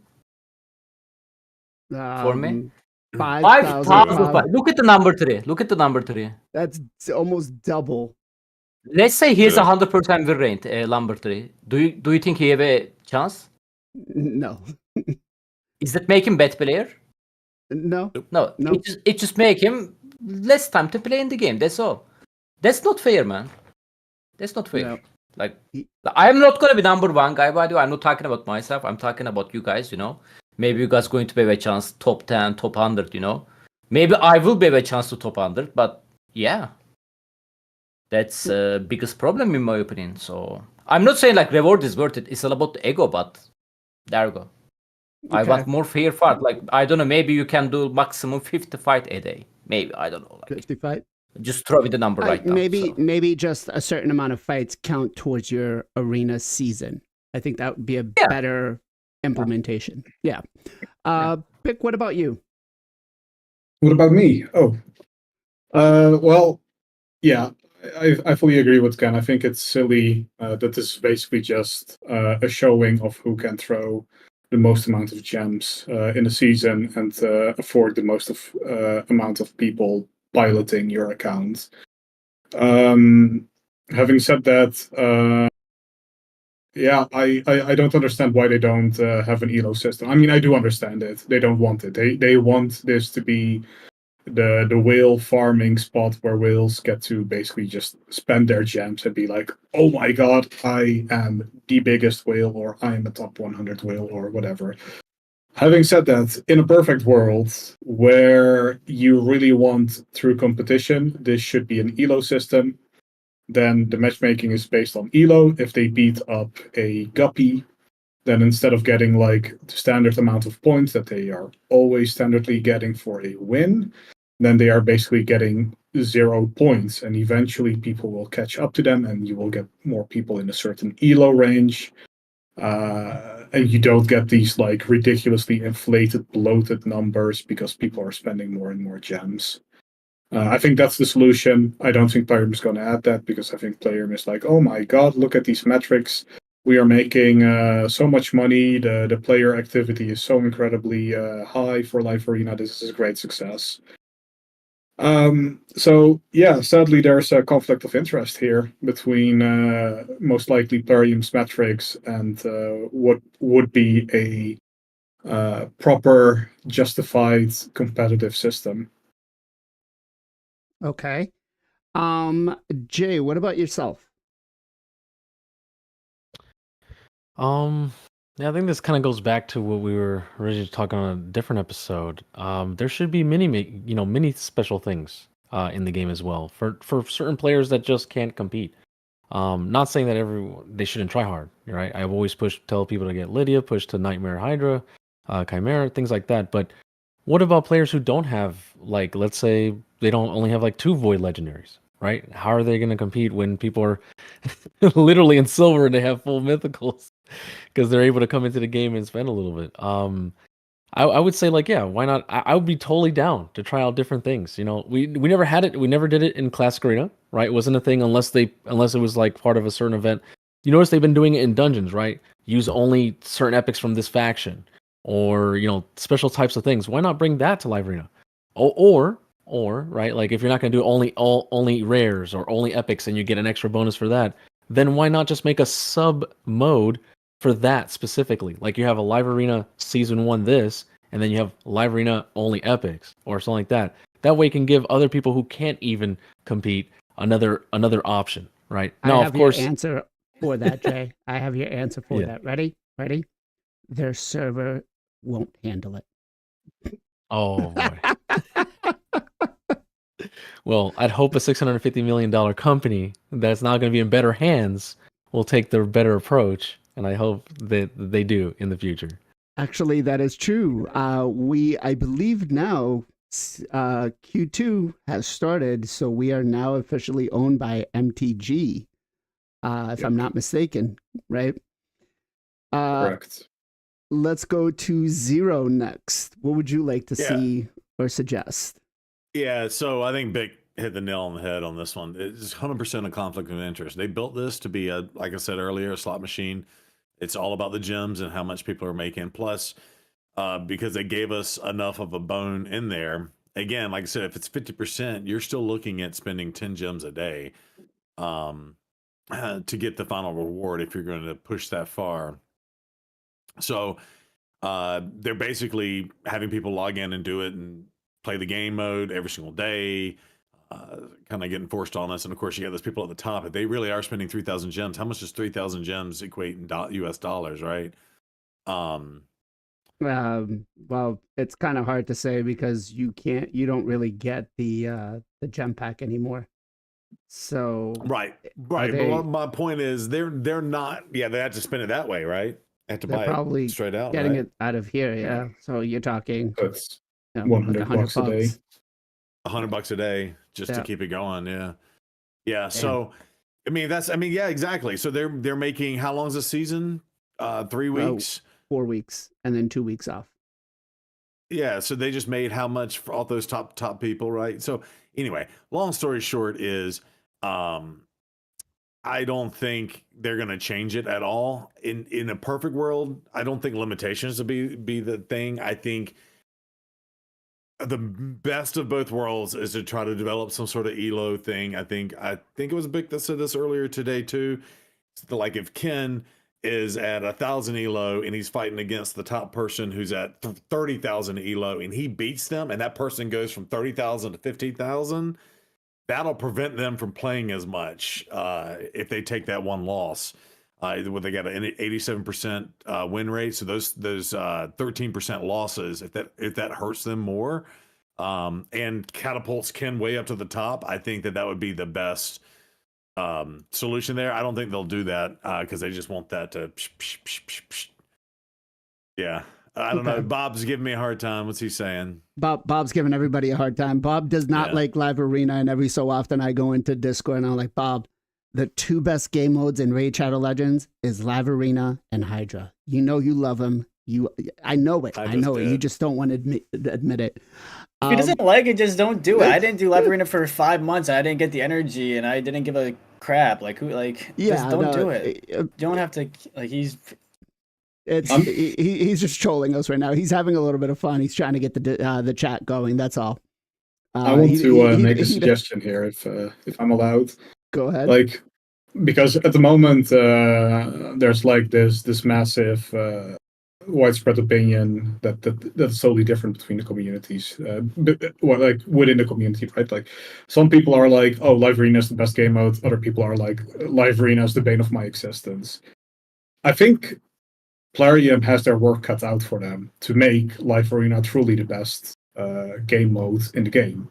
And there are examples of how to do this in other games. Like you have Clash of Clans, for example, where basically top-end PvP is like an entire community-driven thing. Like the community can on the sideline participate in having basically Cartman and Crypto duke it out for the number one spot, and there can be events around that, and that would make Live Arena a lot more fun than just getting beat up by these guys, while watching them see who can get in the most battles within the month. So I think we are all acceptant of the fact that the way they have this set up is for them to milk these whales, because this is basically their profit margin, and they do love their profits. Especially now with the MTG takeover, they need to basically make the money back that they invested. However, this does not mean that they need to make Live Arena a miserable mode. Like, you can leave the matchmaking as it is, but improve it so that the people that do not enjoy it, they get to interact with it in a way that is pleasant for them. And I think this is the task that is cut out for Plarium at the moment. Well, they definitely have some time to do it. I will say they're giving us a lot more things to play instead of Live Arena. I do think that the Live Arena season, it's gotten me a lot more engaged with Live Arena, I will say. I haven't found myself spending like up to the 50 gems reset to try to do some Live Arena. And again, I not gonna lie, it's gotten me to rethink my champion builds.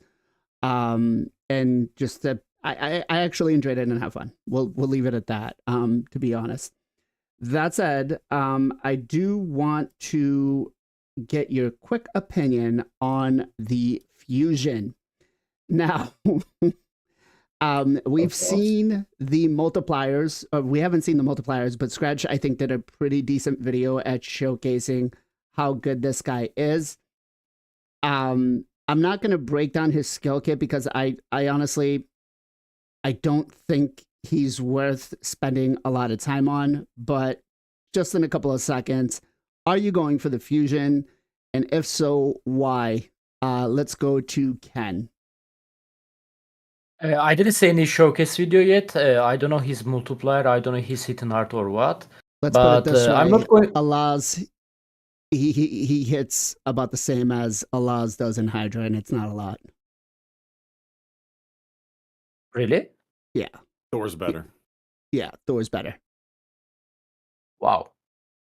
Ken's like, interesting. Yeah, Thor's better. He's really hitting that hard. Huh? He's hitting really that hard.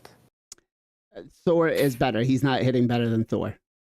I mean, I don't know, man. I don't think he's hitting that hard. Like, I like to check this video myself, to be honest. But at the moment, I'm not going for this champion. I'm not interested about his kit. He's good champion for the early game. If you guys need debuffer, special decrease speed weaken is huge for the early game Hydra perspective, right? I don't like his passive skill, life barrier, like wide life barrier. I wish it's like poison clot, more annoying buff for the Hydra, not the life barrier or daily protection. They could be making like a little bit better. Yes, hard faction war is coming, but you guys know my things about it. I'm not going for the champion that can be good on the future content, like whatever. I'm gonna deal with whatever I have, so I'm thinking skip. If his multiplier is that crazy, which is I need to check this video myself, maybe It's my not. opinion will be changed.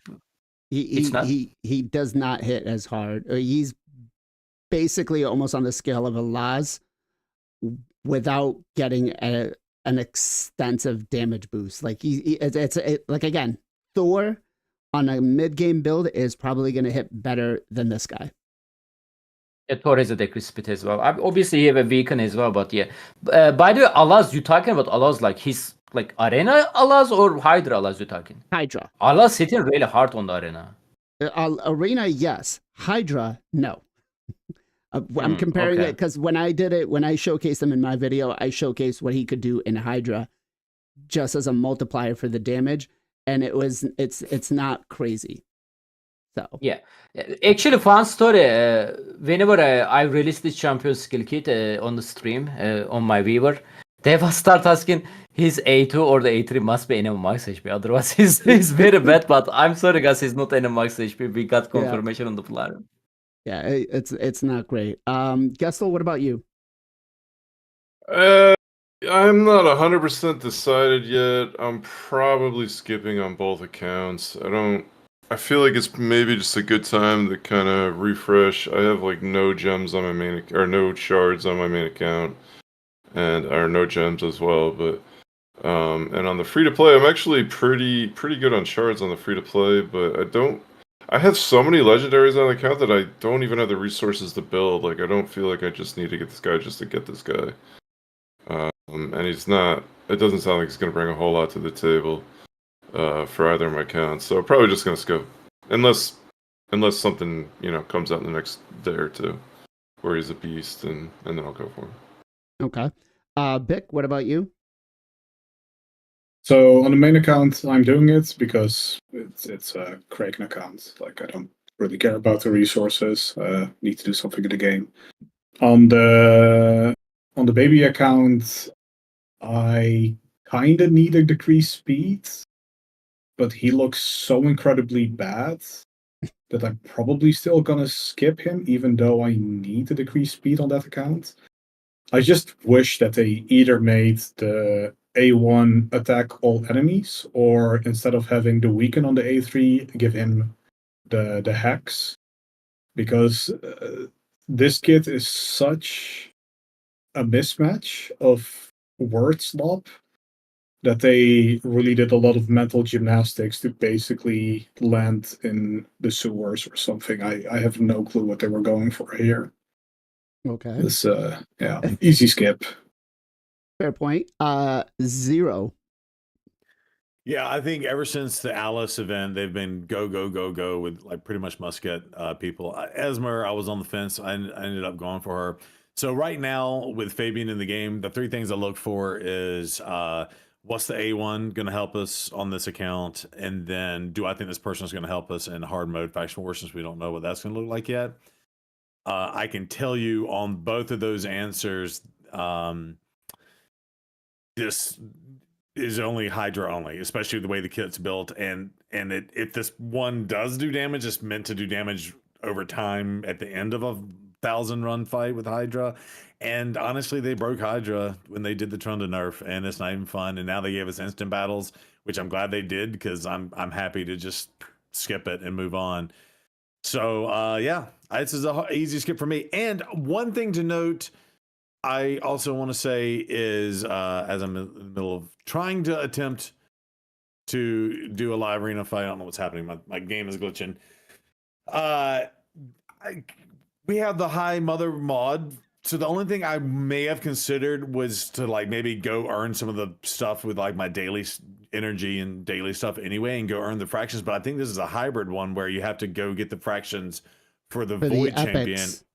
For the epics, yeah, for the epics, and you don't get as many tokens for Correct. that. So it would be amazing if we could have gotten fragments and I could use them for high mother mod, but I'm only got 24 of those. I don't think I'll ever see her, and this is going to be a hard skip. Adios. Okay. Yeah, I will say that if you think that the Devourer is going to be countered with their A2 here, yeah, it's not. Jay, what about you? Will you be going for this fusion? Me personally, like I did my thoughts on the champion, and it was pretty underwhelming. Was not happy about it.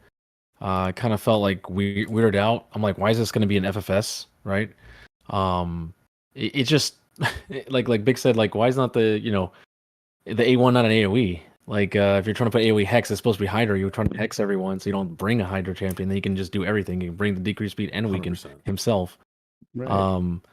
But then like and an increased crit damage buff on himself is like only 30%. Man, give me increased speed. If I'm going to slow down my enemy, I want to take more turns, or a decreased defense on his A1, so that if he's already putting the weaken, like it's just a lot of misses in the kit here. The A2, like only when devoured. What if it was like for every time he killed an enemy? So where like even in PvP, someone who's new to the game might be able to use them. He stacks up over time. It's just everything's all crazy in my opinion. Like only ignores ally protection. What about shields or any other? You can't like they didn't want to make it where you could use this champion in other areas of the game. They were just like, nope, it's stuck here. Like I would have put ally protection, shield, strength, and like a lot of other things too. Like Life Barrier, who has that? Is this champion going to be good to get a mythical in the future that has Life Barrier and puts it on everybody? Like it's just weird, man. Me personally, I'm gonna probably skip completely. But it's an FFS, so maybe I'll go for the epic fragments, so I can sacrifice those for High Mother mod. But yeah, just weird legendary. Fair point. PJ, did I ask you? No. No, not yet. I go for pretty much every fusion. I like doing them. This one isn't looking too good. I'm probably still gonna end up doing it just because it's something to do, and I enjoy doing them. I save my shards and resources for fusions. But the kit is definitely weird. The other thing that's funny is like the A1 has the like increased crit damage and the hex, which you kind of need for the kit. So like, okay, I can bring in ally attack or something like that, but then he ally attacks with the A2, so you can't even get the increased crit damage or the hex out from him with that. So yeah, the kit is kind of weird synergy. I 100% agree with the rest of the people that mentioned that. If you want your daily dose of FOMO, this kit is definitely going to get changed in the future. This Yeah. needs a buff on paper Soon. Yeah. before it soon, even releases. soon. Yeah. Whoops, not that one. And then last but not least, I want to go through the best, I would say, April Fool's joke we got from Farbstoff, where, as you have noticed the last few weeks, there is no update that has been released for RSL Helper. There will be no more updates for the next patch. RSL simply costs too much time and is no longer a sacrifice for a free program. I hope you understand. I wish you all the best. Let me ask you, what was your heart, or what was your thought process when you saw this message, Bick?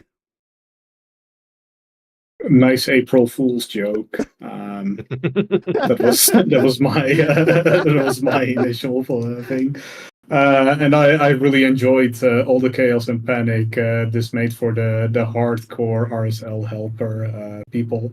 I personally do not use RSL helper. I don't really have a need for it. But for me, it was obviously a joke, and I found it very funny, the chaos that it caused. So good job on Farb stuff. I think you did the best joke this year. Like even better than Razor with the Razor Skibbity that translates brain rot language for the older gamer generation. When I saw this, like I didn't even know about this. I was like, oh, I'll just wait for it, and then Morgan DMs me and says, hey, how legit is this? And I start reading it and I was like, oh shit. I DM'd him and then I'm pinging him in content creator chat, and then I'm messaging other people that he's close to, and no one's getting back to me. And I was like, oh shit, this is real. Like, and I would understand, like, yeah, it's a free program. We all appreciate it. And we, you know, if you have the money, donate something for his time. I mean, if you are using it, definitely. But yeah, I was just like, oh crap, I can't imagine playing this game. And then this champion training that just happened made me value this so much. Ken, what about you? Wait, you guys didn't see mine? the sheep one. On my Cannot make YouTube. content that he cannot make content anymore because he was turned into a sheep. Yeah. I was working so hard on this. Do you want to send you? Go ahead. Ken's like, wait, you guys didn't see anything else? Do you want to Send send it. you? Send it. That guy sent you. I mean, it doesn't really affect me because I'm not using the program like the big set. So, but yeah. Oh man, I worked so hard on this.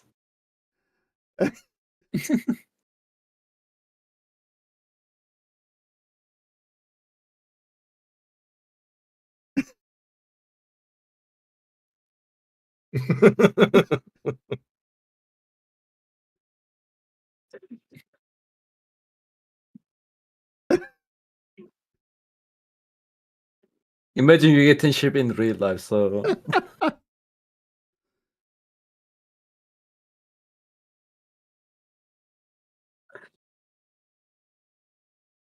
okay, you can close down. Like you don't have to watch the entire one. I just want to show. So it's funny. good. yeah, it's a good joke though. Farswap definitely a good joke. He got not only you, multiple people. Like there was a people on my chat. They are talking about like, oh man, Aristotle pretty shut down and stuff like that. I'm like, oh, okay, you know, I thought that's a real, by the way, bro. Like they actually like 3 times joke me, man. Like my viewer, like I like, oh man, no. Somebody told me he got a Star Sage due to Gone Crash, then he told me April jokes, stuff like that. So I'm so weak on this thing. Oh man, you're gullible. Gestel, what about you, man? I've never used RSL Helper. So yeah, I guess I didn't really even think about it. I guess I felt bad for the community because I know like people love that thing. Yeah, I don't know. I guess my honestly, my first thought was, I hope he's given that over to somebody else to continue because too many people like it. I'm not even thinking about April 1st, but definitely a great one. Farbsoft's the man. I hope he keeps it up. Chat, what was your reaction when you first saw this? Because, yeah, I can't believe. So, you three don't use RSL Helper. I just don't understand how you do your gear. I've never contest, downloaded either of them, man. how Not you even do, I've never downloaded the like your optimizer either. training. I've never used it. What? Oh my God. Jay, what Well, about man. you? You know me. I mean, even HH Optimizer, I didn't want to use it, but I started using it because everybody was so accustomed to it. They were like, "Jay, but what about with this?" And I was like, "All right, I'll use it." RSL Helper tried twice, even changed my operating system from 7 to 10 because he updated it. And even after that, I was like, I can't do this because every time it updates, you have to go through another patch. And I was like, I'm done. But I only used the RSL Helper once, and then I uninstalled it, never used it again. And I do still use the optimizer because, of course, Live Arena and other stuff, and people need help with builds. It's a little bit faster because I stream a lot. But I mean, maybe I'd go back to it. Maybe if I am running out of time. But honestly, I play the game, man. I play it on mobile. I play it on PC, and I don't really need it as much. Yes, I heard people love it for running tons of energy if you have thousands, or if you're doing like champion training, right? I can see that, but that should be a Plarium thing. They have lots of money. They should have definitely incorporate different things in the game to do that, so you wouldn't need RSL Helper. But of course, for all the people who do use it, hey, it's still going on. Be happy, because when I saw that, I was like, oh yay, everyone's going back to the Stone Age. Oh God. Zero, what about you? What did you think when you saw this? I didn't really see it out of the rib because I have his feed in my Discord, so I just kind of, it becomes noise to me, and I just kind of ignore it. And then I think when someone said something about it, I was like, oh no, it's April Fool's on that. But what I will say, and again, take this for what it's worth, and you do you, boo boo, out there in the community. But if you hear this message, for the people who use the tool and are used to the tool, maybe consider, he has a little PayPal button in the top there. Just throw him $5. Skip one Starbucks coffee this month and throw him $5. Skip your next shard, or poll, whatever. Like for real, like this tool, if you are a heavy user of the tool, and I know several people aren't users of the tool, but it's the biggest set it and forget it and let it run in the background and do other things in life if you need it to be that for you. So, and he probably doesn't get a lot of money for it, but throw him $5 if you're out there and you love the tool that much. That's when I went back and read the message, because I actually went and read it today prior to the stream, and I said, you know what? And I've donated to him several times. I think every year I throw a few bones his way. But yeah, if you like it, use it. If not, no worries. Just keep using it for free. That's cool too. But yeah, that's my thought on it. Like show the dude some love. Like it does probably take him hours of his life whenever a new patch comes out. Days. I mean, yeah, no, I know. I'm saying like incongruent several hours just every time they patch the game. Right. So, and he's testing it and all kinds of stuff too on top of that, right? To make sure that he doesn't do something in the background to break your game or whatever. So yeah. PJ, what about you? I kind of figure it's April Fool's. Like, no one, unless it was the worst timing ever, no one in their right mind puts out actual important information out on April Fool's. They dropped the patch on that day, bro. Yeah, I mean, I don't know. The sheep emote at the end kind of got me too. Like, that was really trolly to put a sheep emote, so that was kind of like gave it away as kind of a joke. There's a lot of people in my chat though that were really worried, and they're like, dude, it's done. I'm like, I'm pretty sure it's April Fool's. Or people were saying maybe you're gonna switch to a subscription base, which I could see. But I'm happy that it is just April Fool's and it's not going anywhere. But yeah, it definitely turned up a lot of emotions and controversy. A lot of people were in my chat not happy and were pretty upset. All right, and last but not least, earlier on stream, I was complaining that I need more screens. This is when I used to play World of Warcraft, what it looked like. I would play Warcraft on my top screen and then have everything else opened up on the other ones. Right now, I'm only working with 3 screens, and back then I didn't stream, so now I need another one Ken says that I don't. 3 is enough because he only uses 2, and I don't need any more. But chat. Bro, I wasn't well- aware you have a 5 monitor to play the game, man. Like, so you deserve it. You deserve 10, bro. So Let me know. Do you guys think I should go back up to 5 or stay at the 3 or maybe just go into 4? I think I need one more right up here. But while you guys let us know in the chat, Bick, where can people come and find you? Yeah, you can find me on twitchtv.com. And yeah, instead of like advertising myself, I want to take this moment to shout out all the free software projects out there because I think a lot of people panicked with RSL Helper. And just keep in mind that like there's many amazing software out there that is free of use and they really rely on your donation. So if you are spending money on raids, maybe consider like one time not buying that energy refill or that gem pack and just like doing the nice thing and paying for some free software because a lot of people do rely on this and it also is relied upon to keeping this stuff free in a world where a lot of corporations are more and more consumer unfriendly. So yeah, just to shout out a few things. You have RSL Helper, obviously. You have Wikipedia. You have VLC Player. You have the Internet Wayback Machine. You have WinRAR. And a lot of people, I'm sure, also make use of Photoshop. And Adobe is an absolute scumbag of a company. So try to look into alternative, like maybe Affinity Photo or something like that. I'm using that. Yeah, great stuff. Great program. Affinity Photo can definitely recommend it. Way So, cheaper. yeah. One time only. One time only purchase, you keep it, and it has the majority of the same functionalities and even the same shortcuts as Photoshop. So yeah, I hope people take a learning out of what Farbstuff did here because he also made up a follow-up post where people panicked and they contacted him that they were willing to pay for RSL Helper. And in the message, he wrote out that he found it funny that there is a donate button available, but people just don't use it. Right. So, yeah. Ken, where can people come and find you? Every single day on the Columbus Reset, guys, I'm going live both on the Twitch and my YouTube channel by Final Kenpachi. You guys can find me with this nickname. Thank you. All right. Jay, where can people come and find you? You can find me on twitch.tv, Jarostar3, and on YouTube as well. All right. Kessel, where can people come and find you? Kessel Gaming on Twitch and on the YouTubes. Awesome. PJ, where can people come and find you, sir? MXPJE on the Twitch and the YouTubes as well. Awesome. Zero, where can people come and find you?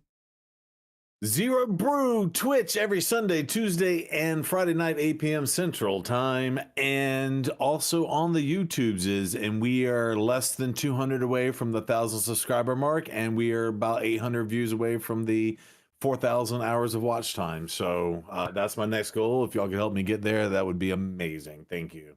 Let's go. All right. Bick, you already gave us kind of a shout out, but why don't you give us a shout out again? Well, I'm going to shout out. I forgot his name. That's a terrible moment to forget a name. All right, I'm going to come back to you. Yeah, so I'm going to look him up. Ken, what you got for a shout out for me, bro? I like to shout out the LD2 Gaming. He's streaming pretty much every single day. He's trying really hard, guys. I'm gonna leave his Twitch channel over there. He's also playing Raid Shadow Legends. So if anybody interested, go check him out. Thank you. Awesome. Kessel, what you got for a shout out for me, bro? I'm gonna shout out my man. I shout him out all the time. My man Pogo Pink Tie. He puts in the work all the time, brother. Go over there, give my man Pogo a follow. Awesome dude, great time all the time. Go hang out with him. Awesome. Jay, what you got for a shout out for me? You know me, I always shout out usually new people in the community. And it's a rare one because we don't get a lot of females in the community. Her name is Kat for Raid Shadow Legends, and I'm gonna post the link in the Twitch chat. Awesome. Beck, are you ready? Yeah. Take it up. You guys are gonna laugh at me. I wanted to shout out Big Papa Drock because he made a YouTube video that is like a little bit over 1 hour with a bunch of the people that pilot these top accounts, and I think it's very, very informative, and I think it's one of the best pieces of content he has made. If you're not into serious contact, he also made a video where he's dressed up as Ronda. So Yeah. Big Papa Drock is next level. I put Ash as entertainment, and he's like right underneath him. PJ, what you got for a shout out for me, brother? All right, I got 2 shout outs. The first shout out is to someone pretty new, King Copium. He's Damn it, you been stole playing mine. Raid. Sorry. Gus stole mine last week. So shout out King Copium. Zero gets screwed from what I do. And then the other shout out is to my new clanmate, 2 new clanmates actually. Cruisin and Doc Moreau joined my clan. Well, not my clan, but the clan that I'm that's in. true. Yeah, I heard that. OBV. So shout out Cruisin, another awesome streamer. Does lots of live arena content on the YouTube's videos. So check him out as well. Okay. And last but not least, what you got for me, Zero?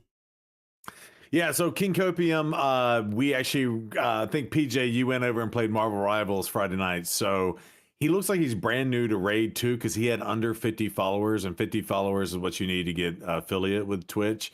And he's at 67 now. So we rated him out Friday night. But yeah, click that link that PJ posted, King Copium. I didn't get to spend much time in there, so I don't know how he is as a streamer and or content creator. But looks like a fun dude. He's new to Twitch, so let's give him some love. Awesome. thanks for shouting out my clanmate. Oh, is he your clanmate, King Copium? Yeah, he's in the Big Street Boys. Oh, nice. Nice. Ah, nice. Yeah, seems like a good dude. All right. And for me, I'm gonna shout out actually he's on the YouTube side, which is GM Morgan.